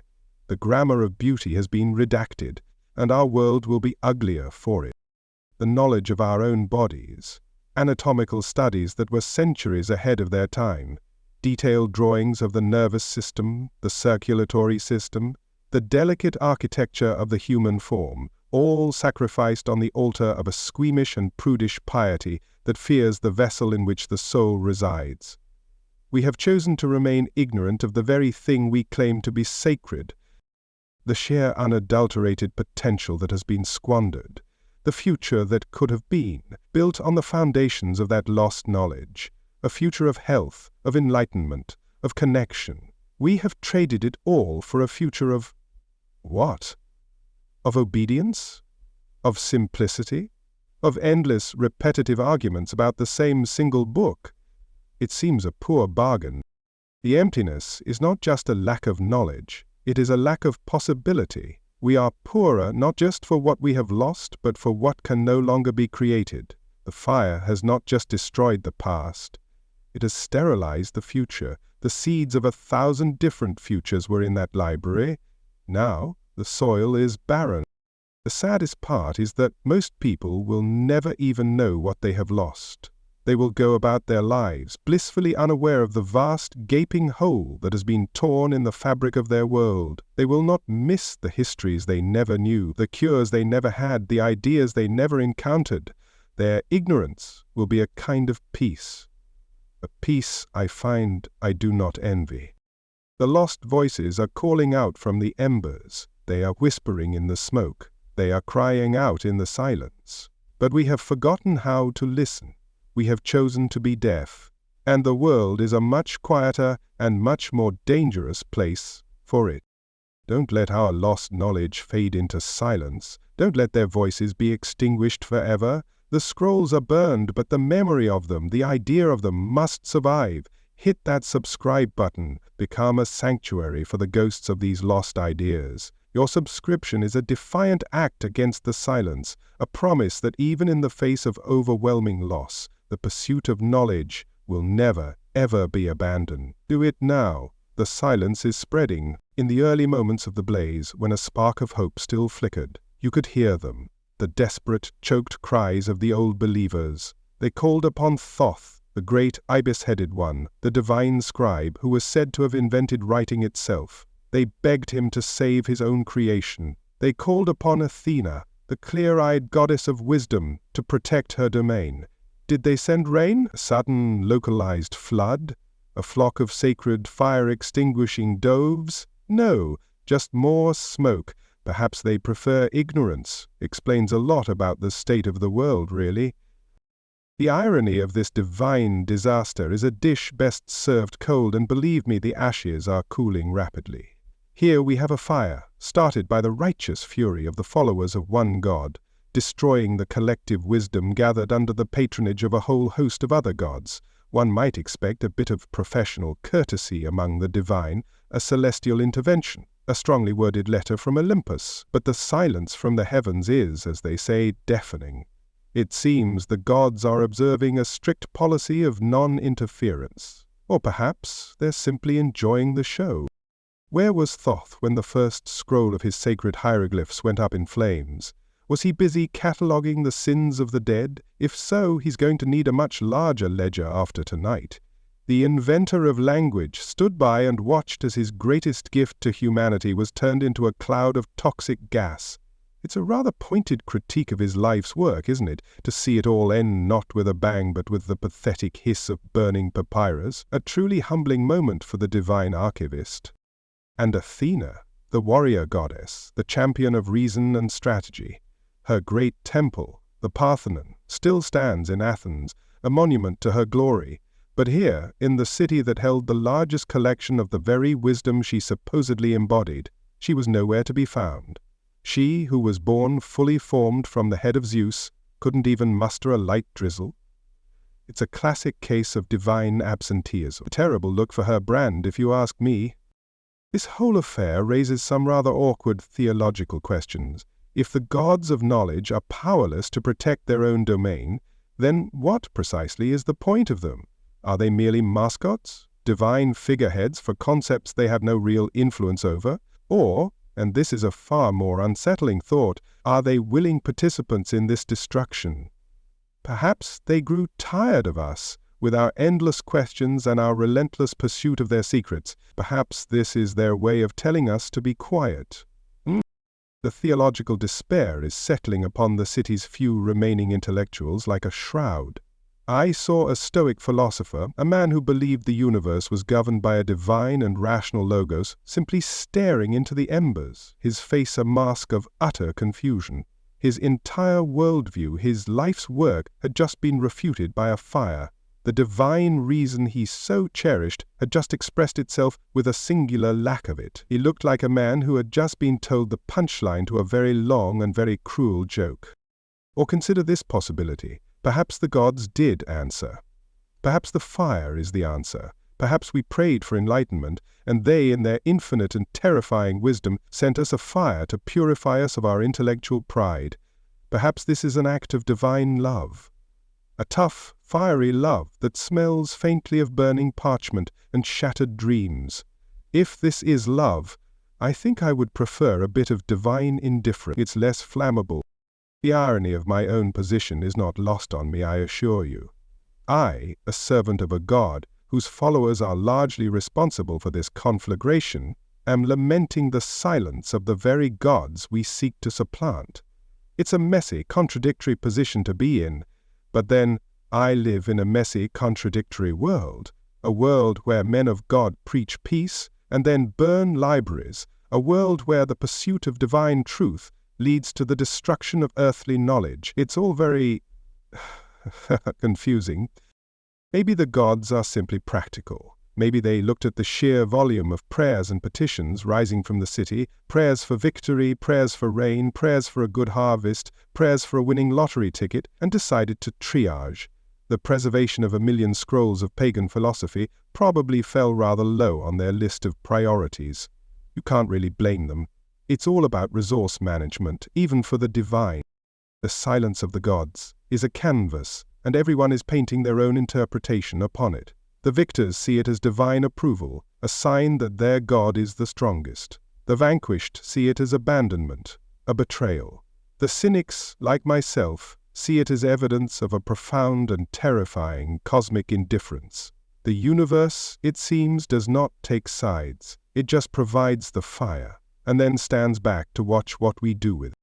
What must the statues of the gods have thought as the flames licked at their marble feet? Did Serapis, in whose temple so much knowledge was stored, feel a moment of panic? Did the muses, the goddesses of the arts and sciences, weep as their domains were turned to ash? Or did they simply stare ahead with their serene, painted smiles, utterly oblivious? The ambiguity is, I find, the most disturbing part of all. This event is a powerful sermon on the nature of faith. It teaches us that faith is not a shield. It is not a guarantee of divine protection. It is, it seems, simply the belief in a story. And tonight, the story of the benevolent gods of wisdom has just been given a rather grim and fiery ending. We are going to need a new story to tell ourselves, one that accounts for the silence, the indifference, and the smoke. Perhaps we have misunderstood the nature of these gods all along. Perhaps Thoth was not the god of knowledge but the god of information, a celestial clerk obsessed with lists and catalogues but utterly indifferent to the meaning of the words he recorded. And perhaps Athena was not the goddess of wisdom but the goddess of cleverness, the patron of debaters who can win an argument, regardless of whether they are right. It would certainly explain their lack of intervention. The theological despair is giving way to a kind of grim acceptance. The gods are not coming. No divine cavalry will ride in to save the day. There will be no miracles. We are on our own. This realization is both terrifying and, in a strange way, liberating. If we are on our own, then we are responsible for our own fate. We can no longer blame the gods for our misfortunes. The fault, it seems, is entirely our own. A sobering thought. I wonder if the followers of the new faith, my brethren, feel any sense of unease. They prayed for the downfall of the pagans, and their prayers were answered in the most spectacular fashion. But did they intend for this? Did they truly desire this level of destruction? Or did they, like so many before them, unleash a force that they could not control? To pray for a cleansing rain and receive a baptism of fire is a sign of either immense divine favor or a catastrophic miscalculation. The irony deepens when you consider that many of the texts now burning were attempts to understand the divine. Philosophical inquiries into the nature of the gods, theological debates, collections of sacred myths we have just destroyed a significant portion of our own vocabulary for talking about God. We have silenced the very conversation we claim to be a part of. A masterful stroke of self-sabotage. The God's indifference is a mirror. It reflects our own. We stood by and watched as this happened. We let our divisions, our hatreds, our petty squabbles escalate into this inferno. We cannot blame the heavens for a disaster that was so clearly made on earth. The silence from above is simply an echo of the silence in our own hearts, the silence of a people who have forgotten how to care. Maybe there is a lesson in this divine comedy. Maybe the gods are teaching us that knowledge is not something to be hoarded in temples and libraries, but something to be lived, to be embodied. Maybe they burn the scrolls to force us to become the books ourselves. A rather aggressive pedagogical strategy, I must admit, and one that is likely to be widely misinterpreted by the student body. The theological vacuum created by this event is immense. The old gods have been proven to be impotent or indifferent. The new god has proven to be, well, rather fond of dramatic gestures involving fire.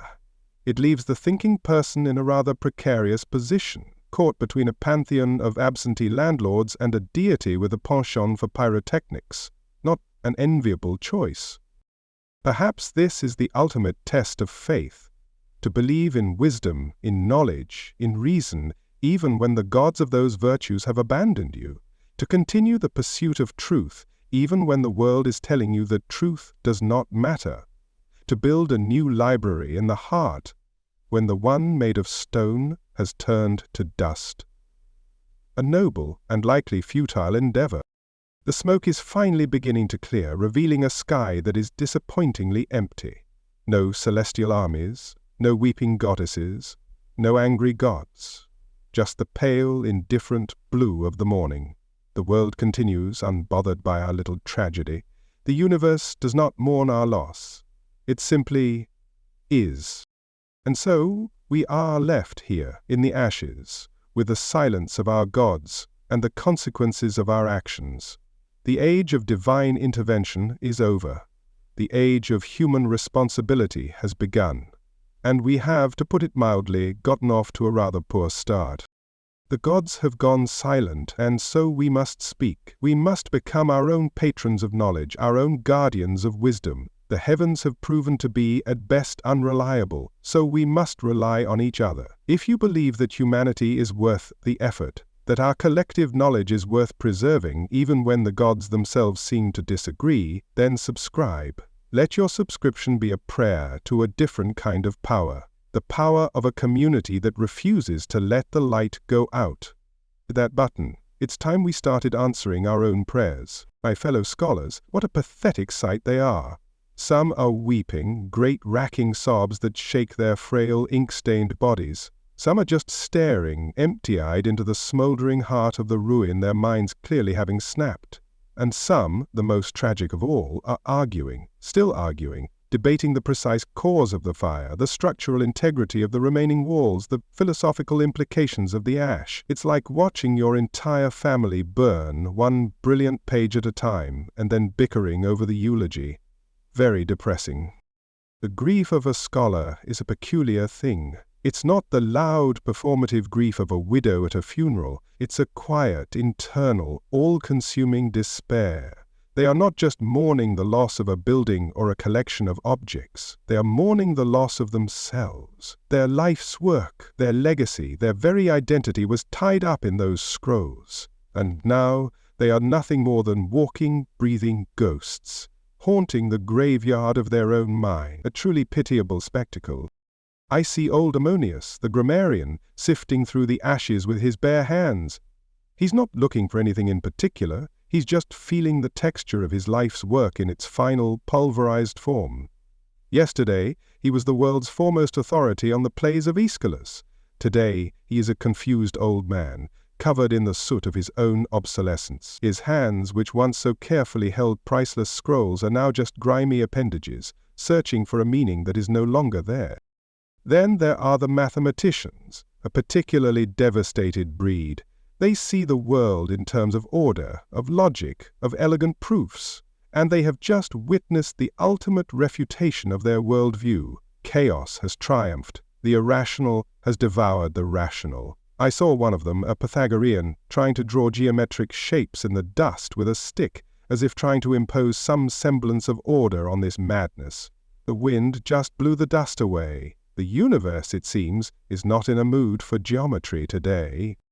The philosophers are taking it the hardest, in their own insufferable way.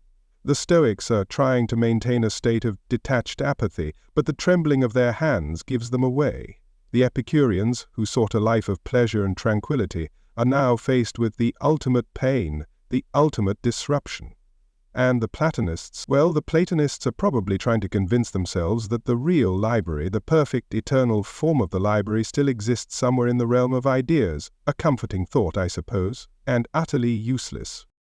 The realization is dawning on them, one by one, that their knowledge is now unfounded. Their great debates, their intricate arguments, their scholarly rivalries were all built upon a shared foundation of texts.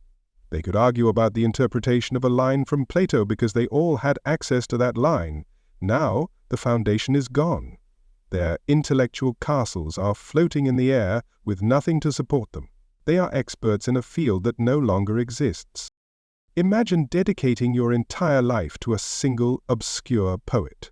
You have learnt his language, memorized his verses, written commentaries on his metaphors. You are the sole guardian of his flame. And then, in a single night, every single copy of his work is destroyed. Not only is your life's work gone, but the very subject of your life's work is gone. You are a priest without a god, a shepherd without a flock. Your knowledge is now a private, useless thing, a ghost in your own head. I heard two scholars arguing earlier. One was lamenting the loss of the definitive history of the Persian Wars. The other was insisting that the definitive history of the Peloponnesian War was the greater loss. They almost came to blows. The absurdity of it all is breathtaking. They are fighting over the ashes of ashes, debating the relative merits of ghosts. It would be funny if it weren't so profoundly sad. The despair has a physical presence. It hangs in the air, thicker than the smoke. It is in the slump of their shoulders, the shuffling of their feet, the hollow look in their eyes. These were men who walked with a purpose, who believed they were engaged in the most important work in the world. Now they are just adrift, lost in a sea of their own grief, with no shoreline in sight. The scientists, the astronomers, the physicians, their loss is perhaps the most tangible. They lost not just ideas, but data. Centuries of astronomical observations, detailed anatomical drawings, records of experiments and discoveries. They have been thrown back into a dark age of their own making. They must start again, from scratch. But how can they when the very tools of their trade, the accumulated knowledge of their predecessors, are gone? The collective nature of their sorrow is what makes it so poignant. They were not just individuals working in isolation. They were a community. They ate together, they argued together, they built upon each other's work. The library was their home, their sanctuary, their battlefield, and now they are a community of refugees, exiled from their own intellectual homeland. I saw a young student, a promising lad who had just arrived from Rhodes, weeping in the arms of his mentor. The mentor, a man of great learning and reputation, was just staring blankly over the boy's head, patting his back with a mechanical, empty gesture. The student was crying for the future he had lost. The mentor was mourning the past that had been stolen from him. They were two different generations, united in a single, overwhelming loss. The silence is the most telling thing. These were men who lived by the power of words, who believed that any problem could be solved through reasoned discourse. Now they have no words. The magnitude of the disaster has struck them dumb. What can you say when the very language of your life has been erased? What argument can you make against a fire? The despair is not just for themselves, it is for the world. They, more than anyone, understand the true scale of this catastrophe. They know what has been lost. They know how much poorer, how much darker, how much more ignorant the world has become in a single night, and the weight of that knowledge is crushing them. I imagine their internal monologues are a litany of ghosts. My commentary on Aristotle, gone. The star charts from Babylon, gone. The unpublished poems of Sappho, gone. A roll call of the dead, a mental inventory of a treasure that has been turned to dust.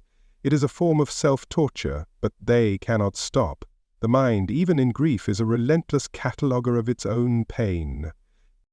The cruelest part is that they have no one to blame but themselves, not in a direct personal sense, of course, but they were the guardians of this knowledge. They were the ones who allowed the city to become so divided, so consumed by hatred, that this could happen. Their intellectual pride, their scholarly detachment made them blind to the fires that were smoldering right outside their doors, and now they are paying the price for their own naivete. The despair is a contagion. It spreads from scholar to scholar, a silent, invisible plague. A single, hopeless sigh from one man can send a ripple of grief through the entire crowd. They are mirrors for each other's sorrow, amplifying it, reflecting it, until it becomes an all-consuming, monstrous thing.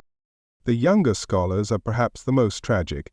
They were just beginning their journey. They had come to Alexandria to sit at the feet of the masters, to drink from the deepest well of knowledge in the world. And now the well is dry. They are the inheritors of a bankrupt estate, the students of a school that has been razed to the ground. Their future is a blank page, and the ink has all been spilled. Some are trying to reconstruct what has been lost from memory. They gather in small, huddled groups, trying to piece together a line of poetry, a philosophical argument, a medical formula. It is a heroic and utterly futile effort. Memory is a treacherous thing, a leaky vessel. What they are creating is not a copy of what was lost, but a faint, distorted echo, a ghost story told around a campfire of ruin. The despair is a great leveler. The famous philosopher, the celebrated poet, the obscure grammarian, they are all equal now. Their hierarchies, their reputations, their petty academic rivalries have all been rendered meaningless. They are all just survivors, huddled together in the dark, united by a common and profound sense of failure. I see them looking at their hands, the hands that wrote, that copied, that annotated, the instruments of their life's work. Now, those hands are empty. They have nothing to do. They are useless appendages. The source of their purpose, their meaning, their very reason for being is gone. It is a terrible thing to outlive your own purpose. The sun is rising now, casting a sickly yellow light on the scene of the crime. The new day brings no hope, no comfort. It only serves to illuminate the full extent of the devastation. The scholars, who have stood vigil all night, now turn their faces away from the dawn. They are creatures of the night now, of the darkness, of the ruin. The light is an offense to their grief. The city will rebuild, the merchants will trade, the politicians will scheme, the people will forget. But these men will never recover. They are the living embodiment of the loss, the walking, talking ghosts of the library. They will carry this night with them for the rest of their days, a wound that will never heal, a very scholarly and very permanent form of damnation. Support our collective scholarly sorrow. These men are the last living links to a world that is gone. Their grief is a testament to the value of what has been lost. By subscribing, you are not just watching a broadcast. You are joining a community of mourners. You are helping to bear witness to their pain, and in doing so, honoring the memory of the knowledge they served. Subscribe now. Let us grieve together for a world that has lost its mind. The dawn has come, but the light of knowledge has gone out here. The sun rises over a city that is fundamentally changed, a city that has lost its soul. The smoldering ruins of the library are a black, gaping wound in the heart of Alexandria, and the stench of ash, a perfume of intellectual death, hangs over everything. Alexandria will continue, of course. Cities are remarkably resilient things, but she'll be a different city, a much dumber one, if I'm honest. The immediate impact is a stunned, eerie silence. The usual morning bustle of the city is gone, replaced by a hesitant, shuffling quiet. People walk past the ruins with averted eyes, as if ashamed to look directly at the scene of the crime. They are like family members of a deceased patient, avoiding the empty bed. The heart of the city has stopped beating, and everyone can feel the cold stillness in the air. The scholars, those who have not already fled or succumbed to despair, are a pathetic sight. They wander through the ruins like ghosts, picking through the rubble, searching for, what? A single unburned page, a fragment of a familiar sentence. They are like beggars, sifting through a garbage heap for a morsel of sustenance. The masters of the intellectual world have been reduced to scavengers of ash, a rather humbling career change. Alexandria was once the brain of the world. All intellectual traffic, all new ideas, all daring philosophies passed through this city. Now the brain has been, cauterized. The flow of knowledge will divert, seeking new channels, new centers, perhaps Rome, or Constantinople, or perhaps it will simply dissipate, a river spreading out into a desert, leaving nothing but barren sand.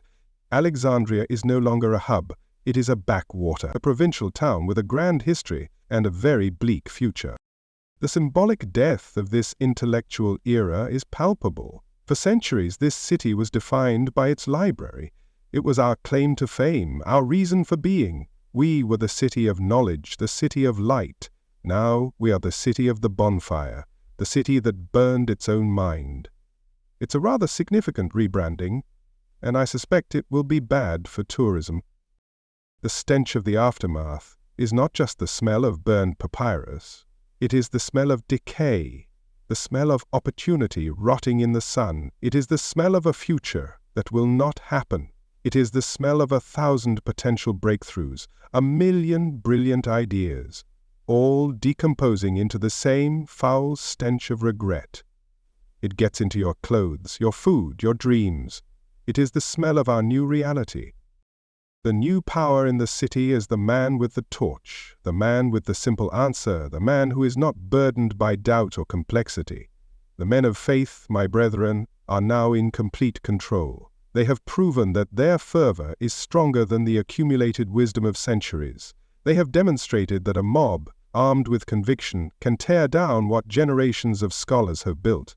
It is a powerful lesson, a terrifying one. The ordinary citizens are already beginning to forget. They are sweeping the ash from their doorsteps, reopening their market stalls, trying to get back to the business of living.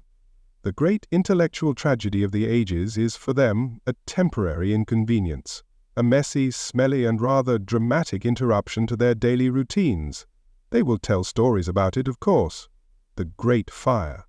But they will not understand what was truly lost. Their ignorance is a blessing and a curse. The ruins themselves will become a new kind of landmark, a monument to our own folly. For a time, people will come and stare at the blackened stones, the shattered columns. They will whisper about the knowledge that was lost, and then, eventually, they will start to cannibalize the stones for their own buildings. The tomb of wisdom will be dismantled to build new houses, new shops, new latrines. A fittingly ignominious end. The intellectual climate has changed overnight. Before, there was a culture of debate, of inquiry, of skepticism. Now there is a culture of obedience. The questions have been replaced by commandments. The arguments have been replaced by prayers. It is a much simpler and much more dangerous world. The free market of ideas has been replaced by a state-sponsored monopoly, and the product they are selling is certainty. The loss of the library will have a chilling effect on the scholars who remain. Who will dare to write a controversial new philosophy, a daring new scientific theory when they have seen what happens to knowledge that offends the prevailing orthodoxy? They will self-censor. They will retreat into safe, sterile subjects. They will become timid, cautious, and ultimately irrelevant. The fire has not just destroyed the past, it has cast a long, dark shadow over the future of thought itself. The city's economy will suffer. The library was not just a collection of scrolls, it was an industry. It drew scholars from all over the world who needed to be housed, fed, and clothed. It supported a whole ecosystem of scribes, papyrus makers, booksellers, and teachers. That entire industry has just gone up in smoke. Alexandria has just lost its primary employer. A rather significant economic downturn is to be expected. The soul of the city is gone. A city's soul is not in its buildings or its walls, it is in its ideas, its spirit, its defining purpose. The purpose of Alexandria was to know, to learn, to discover, to understand. We have just declared that we no longer wish to do any of those things. We have voluntarily resigned from the great human project of inquiry. We have chosen to be soulless. The silence from the rest of the world is deafening. No embassies have arrived to offer condolences. No kings have sent aid. The world, it seems, is content to let Alexandria burn. Perhaps they are relieved. The city was always a bit arrogant with its intellectual pride, its sense of superiority. Now we have been humbled. The world can now look at us not with envy but with pity. A much more comfortable relationship for everyone involved. The aftermath is a landscape of ghosts. The ghost of Aristotle wandering through the ruins of his Lyceum.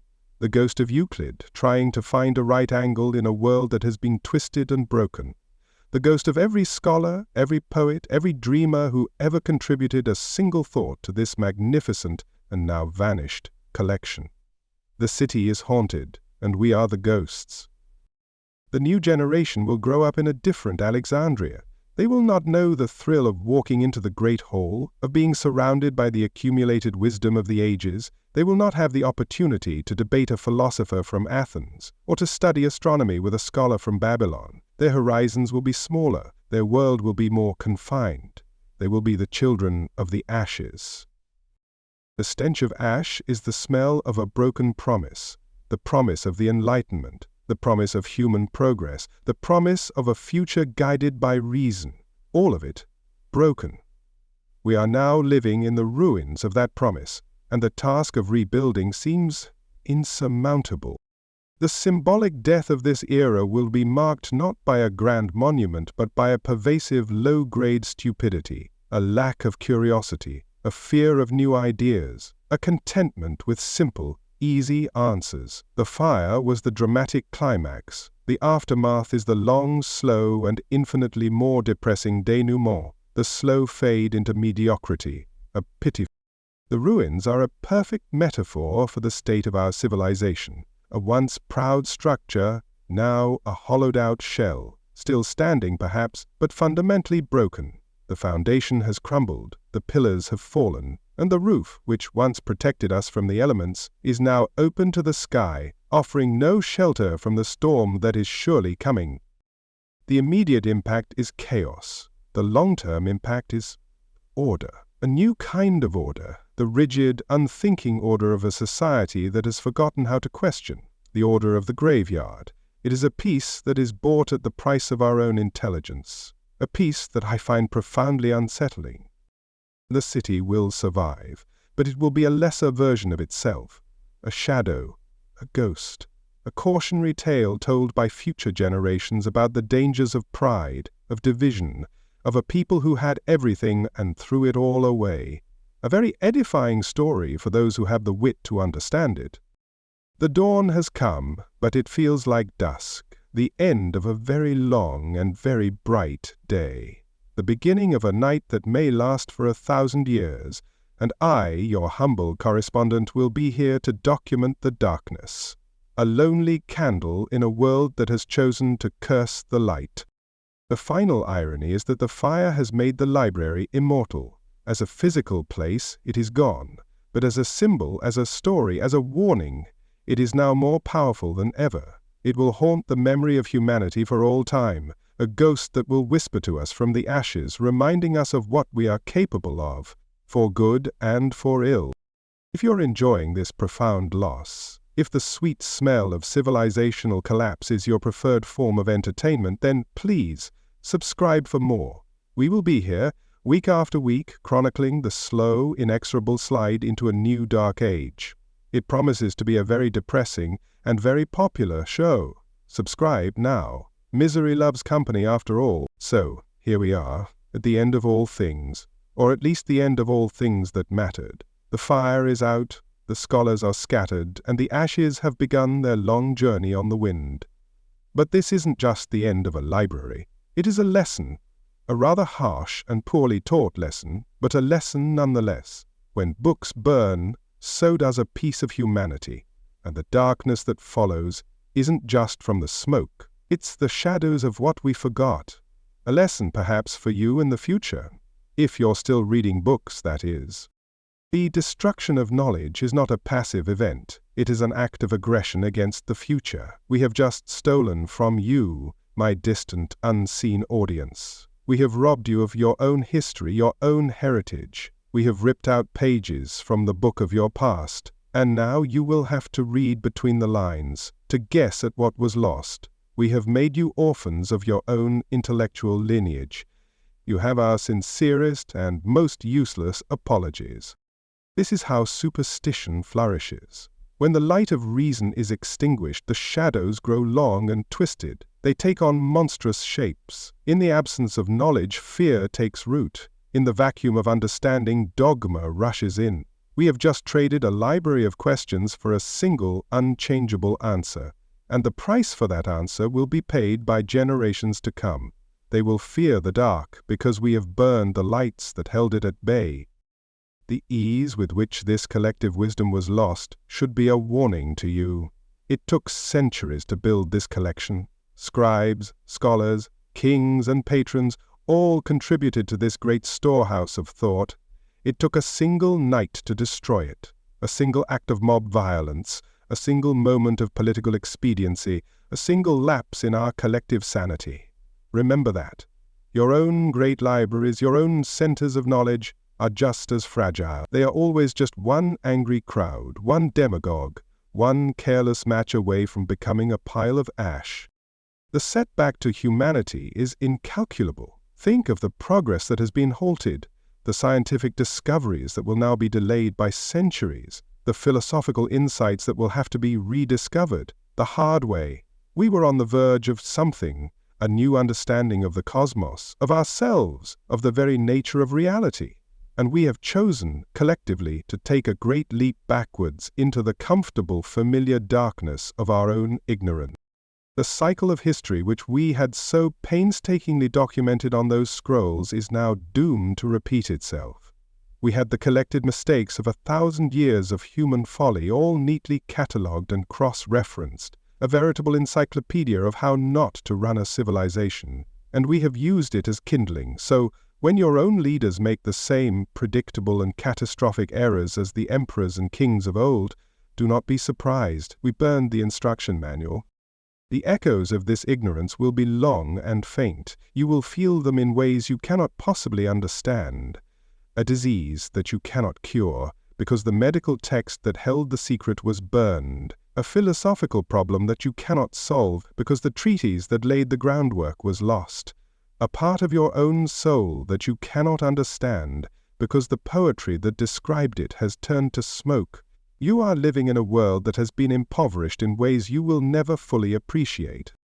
This tragedy was not inevitable. It was a choice, a series of choices made by ordinary people. The choice to value power over wisdom, the choice to embrace certainty over doubt, the choice to hate rather than to understand, the choice to burn rather than to read. These are the choices that build pyres. And they are choices that are made every single day, in every civilization. Be wary of the men who offer you easy choices. They are usually holding a torch. The loss of collective wisdom is a form of collective insanity. A society that destroys its own memory is like a man who has lost his mind. It babbles incoherently, it lashes out in fear, it repeats the same mistakes over and over again. It has no sense of itself, no understanding of where it has been or where it is going. It is adrift in a sea of its own, self-inflicted confusion. Welcome to the asylum. The shadows of what we forgot will haunt you. You will catch glimpses of the world that might have been, in the fragments of texts that survive, in the ruins of cities that were once great. It will be a ghost of a better future, a future that we murdered in its cradle, and that ghost will be a constant reminder of the price of our failure. A lesson for you in the future: cherish your heretics, your skeptics, your dissenters. They are the firebreaks in the great conflagration of groupthink. They are the ones who will question the prevailing madness, who will stand against the mob, who will, if necessary, try to save a single scroll from the flames. They will be unpopular, they will be persecuted, they will be ridiculed, but they are your only hope. The darkness that follows is not a passive thing. It is an active, hungry, and patient force. It will seep into every corner of your society. It will poison your politics. It will corrupt your religion. It will stifle your art. And it will do so with the full cooperation of a population that has been taught to fear the light. The darkness does not need to conquer you. You will invite it in. Remember that knowledge is not a luxury. It is a survival tool. It is the only thing that separates us from the beasts of the field. It is the only thing that allows us to build a world that is better than the one we were born into. To treat it as anything less, to see it as an indulgence, as a threat, as something to be controlled or destroyed, is to sign our own death warrant as a species. The irony of this broadcast is not lost on me. I am using a form of technology, a disembodied voice traveling through the ether, to lament the destruction of a more ancient form of information storage. It is a reminder that the methods change, but the struggle is the same, the struggle between the preservers and the destroyers, between the builders and the burners. And the destroyers, I must admit, have a certain illa for the dramatic. So, what is to be done? You in your distant, and I can only hope more enlightened age, do not build monuments to us. Do not write mournful poems about our folly. Instead, learn from it. Build your own libraries and guard them fiercely, not just the physical ones made of stone and wood, but the libraries of the mind, the habits of critical thought, of intellectual curiosity, of reasoned debate. And when you see the smoke rising on the horizon, when you hear the roar of the angry mob, when you see the first book being tossed onto the pyre, do not turn away. Do not convince yourself that it is not your problem, because the fire that consumes your neighbor's library will, eventually, come for yours. The fire is never satisfied. The greatest defense against the fire is not water, but memory. The memory of what happens when we forget, the memory of the darkness that follows. This broadcast is my small contribution to that memory, a single flickering candle against a tidal wave of amnesia, a message in a bottle, tossed into an ocean of ash. The echoes of our ignorance will be your inheritance. A rather grim legacy, I admit, but it is the only one we have left to give you. What you do with it is up to you. You can let the echoes fade into silence, or you can use them as a guide, a warning, a map to help you navigate the treacherous terrain of your own time. The choice, as always, is yours. I wonder what you will be like, you people of the future. Will you be wiser than we were? More compassionate? More tolerant? Or will you be just as foolish, just as cruel, just as susceptible to the siren's song of certainty? I can only hope for the former, but my knowledge of history, what little I have left, suggests the latter. This city will never be the same. It will become a place of commerce, of politics, of faith, but it will never again be a place of wisdom. The ghost of the library will be too strong. The memory of the flames will be too vivid. The stench of the ash will be too persistent. We are a city that has lost its reason for being. And a city without a reason is just a collection of buildings waiting to fall down. The broader implication is this: humanity is a work in progress, a very slow and very messy work in progress. We take 2 steps forward, and then we set fire to the staircase. We learn a new truth, and then we execute the man who discovered it. We build a great civilization, and then we tear it down in a fit of pique. It is a frustrating and endlessly repeating pattern. But it is not, perhaps, a hopeless one. The fact that I am speaking to you now, that I have this desperate need to communicate, to warn, to connect, suggests that the spark of inquiry is not so easily extinguished. It may be driven underground, it may be hidden in monasteries and remote caves, it may be whispered in secret from one generation to the next. But it will survive, because the human mind, for all its flaws, has a desperate, unquenchable thirst for the light. And so my broadcast ends. The sun is high in the sky, illuminating a scene of utter desolation. My voice is hoarse, my heart is heavy, and my work is done. I leave you with this final thought. Do not let our story be your story. Do not let the echoes of our ignorance become the soundtrack of your future. Learn from our failure, or you are doomed to repeat it. And believe me, it is not a show worth seeing twice. Keep the urgent lessons coming. This broadcast may be over, but the conversation is not. The lessons of this tragedy are as relevant today as they were in the smoke-filled streets of Alexandria. If you believe that these lessons are worth remembering, that these warnings are worth heeding, then like and subscribe. Let this channel be a new kind of library, a digital archive of the follies of the past, a beacon of warning for the future. Do not let this warning fade into silence. Keep the conversation alive. Now, in the cold, grey light of the morning after, amidst the stench of wet ash and shattered dreams, a thought occurs. A small, stubborn, and likely foolish thought. Not everything is lost. A few scribes, the ones with a bit of foresight and a good pair of running sandals, fled with armfuls of scrolls. Other, smaller libraries exist in other less flammable cities. But it's like saving a handful of sand from a collapsing dune. A small comfort, but a comfort nonetheless. And at this point, I will take what I can get. I saw it myself during the chaos. A young man, a student of medicine, stuffing scrolls into a leather satchel, his face a mask of grim determination. He wasn't trying to save the great works of philosophy, he was grabbing medical texts. Practical, sensible, and I must admit rather clever of him. He understood that while the soul may be a matter for debate, the body is a rather pressing concern. He may have just saved the future from a few plagues. Or at least, he saved the recipe for a rather effective poultice for boils. One must start somewhere. Let us not forget the private collectors, the wealthy patricians and merchants who saw knowledge not as a public trust but as a private decoration. Their libraries are small, curated, and most importantly not currently on fire. They may have a copy of a lost play by Euripides sitting next to their collection of exotic pottery. They probably haven't read it, of course, but it's there, a seed lying dormant in the soil of a rich man's vanity, waiting for a more fertile time to grow.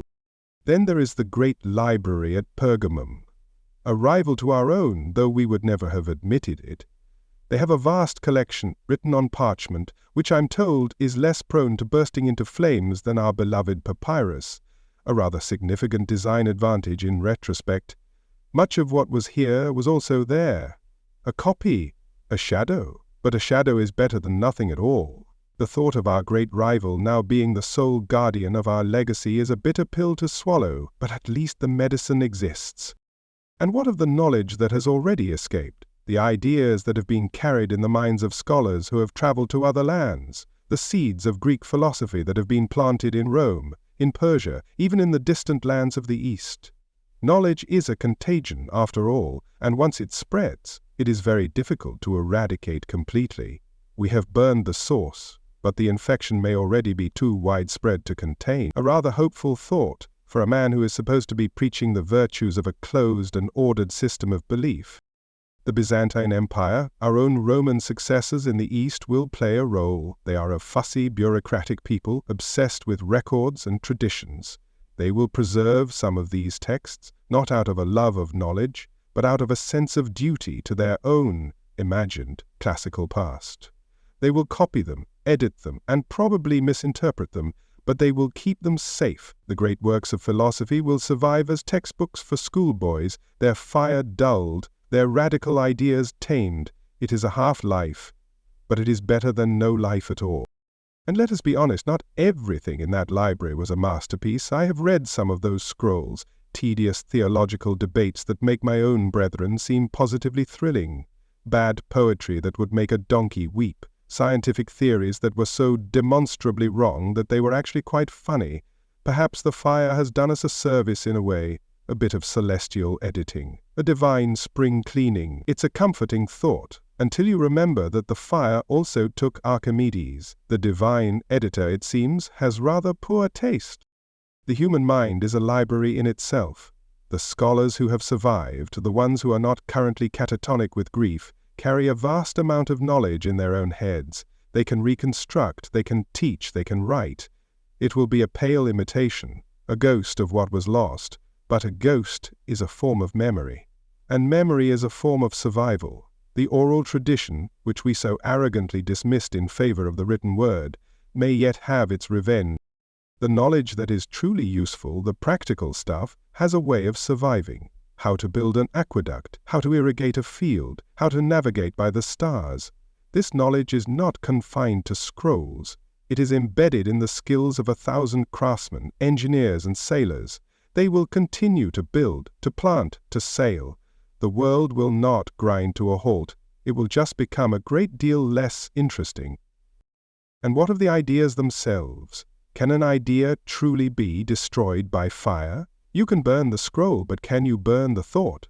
The concept of democracy, the principles of logic, the search for truth, these things are not made of papyrus. They are made of something else, something more resilient.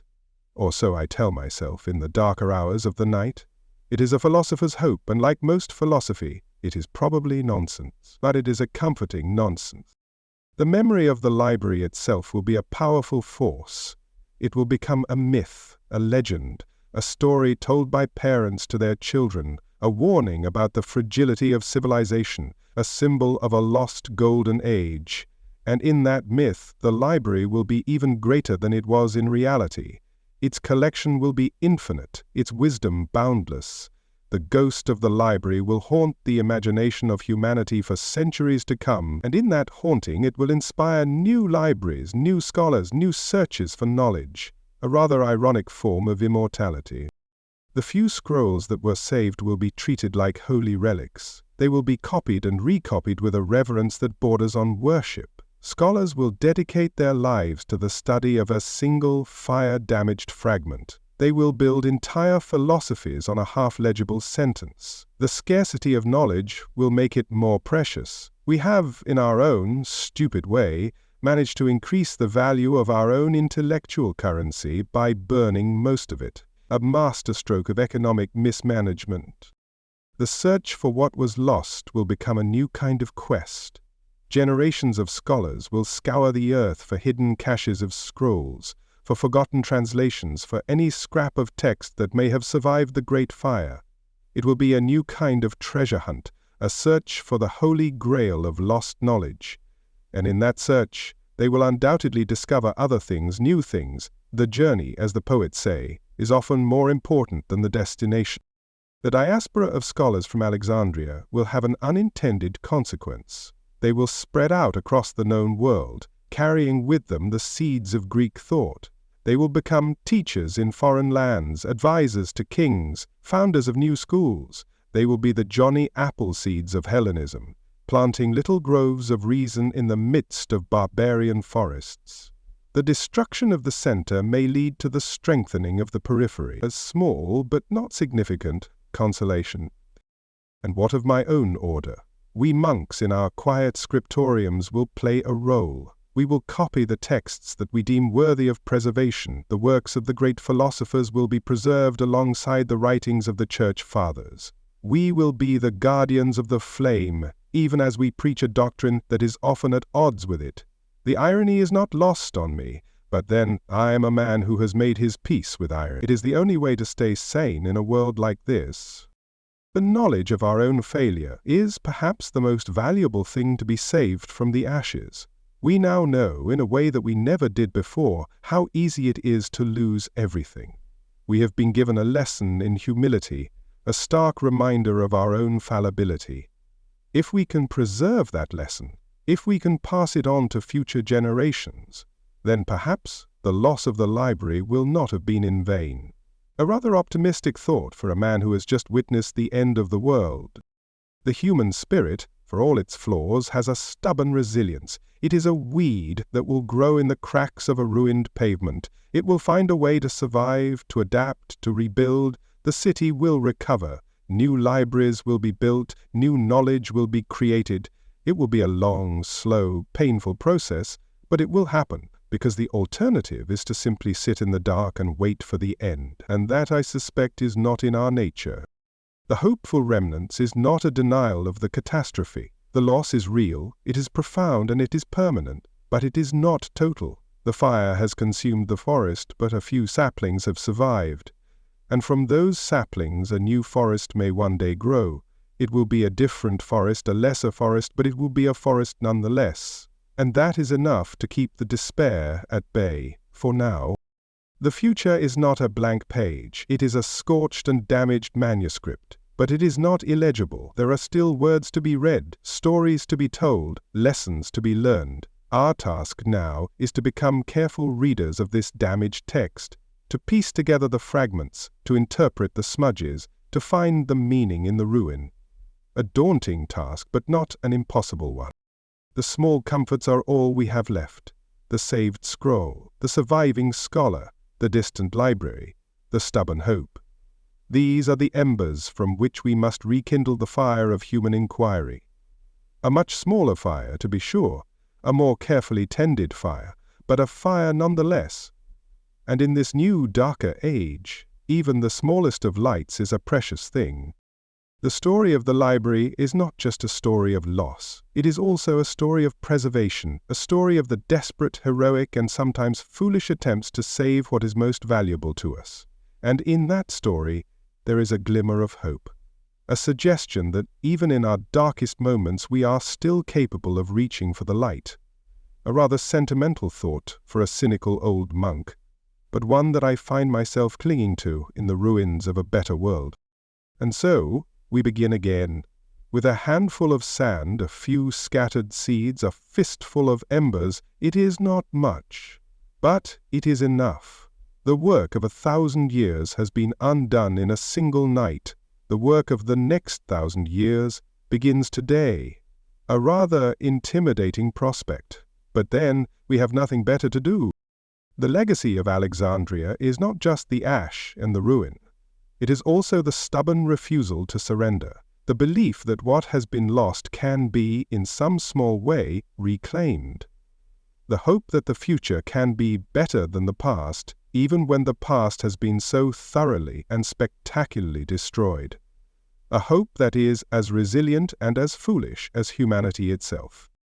If you're still processing this monumental loss, if you're grappling with the sheer scale of this intellectual cataclysm, then be sure to subscribe, because this channel is not just about mourning what was lost, it's about finding what was saved.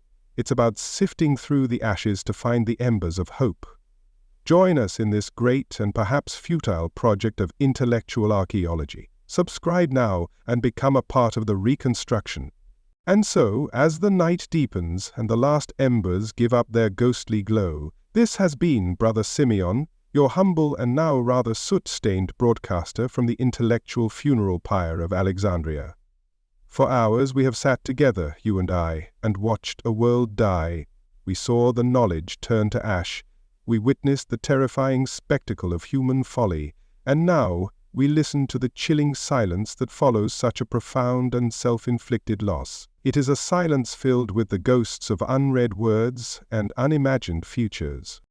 My purpose in this strange, ethereal broadcast was simple: to bear witness, to ensure that this act of civilizational suicide did not go unrecorded, to etch the memory of this night onto whatever strange, invisible scroll carries my voice to you. I have chronicled the grandeur and the fall, the inferno and the despair, the indifference of the gods and the futility of heroism. I have shown you the empty heart of a city that has lost its soul. A rather grim travelogue, I admit, not one that will encourage you to visit. If this desperate, darkly humorous transmission from the very heart of historical tragedy has given you a moment of profound contemplation, then perhaps my efforts were not entirely in vain. Perhaps it has made you appreciate the marvel of your own era's search engines, those magical, instantaneous oracles that can summon knowledge without the risk of fire. A small but not insignificant miracle. Cherish it, protect it, for it is more fragile than you can possibly imagine. We have spoken of what was lost, the vast, incalculable treasury of thought that now carpets this city in a fine grey powder. We have lamented the silence of the gods and the madness of men, and we have even, in our most desperate moments, dared to hope for remnants, for the survival of a few scattered seeds from which a new forest of knowledge might one day grow. A faint hope, to be sure, but in a world as dark as this one, even the faintest of lights is a treasure. The lesson of this night is a simple one, and one that humanity seems determined to forget over and over again. Knowledge is precious, and it is fragile. Civilization is a thin, delicate veneer, stretched over a seething cauldron of primal fear and tribal hatred, and it takes very little, a single spark of fanaticism, a single moment of collective madness, to burn it all down. Remember that the next time you hear the roar of an angry crowd. So what now? I will remain here in my little cell amidst the ruins. I will pray, I will write, I will remember. I will be a keeper of the memory, a living archive of the disaster. And you will go on with your lives, in your distant, unimaginable future. But perhaps you will do so with a newfound appreciation for the quiet miracle of a library, for the simple, profound act of reading. For the simple, profound act of reading. Keep listening, not just to me, but to the whispers of the past. Keep questioning, not just the world around you, but the certainties within you. And for the sake of all that is still written, for the love of every idea that has ever been painstakingly recorded and preserved, keep that subscribe button pressed, because even when the greatest libraries burn, the quest for understanding must endure. Let your subscription be a testament to that endurance. A small, defiant act of preservation in a world that seems bent on its own destruction. Until the next broadcast, from a smaller, less flammable scroll, perhaps, my work here is done. The ashes are cold, the silence is complete. Valete, farewell.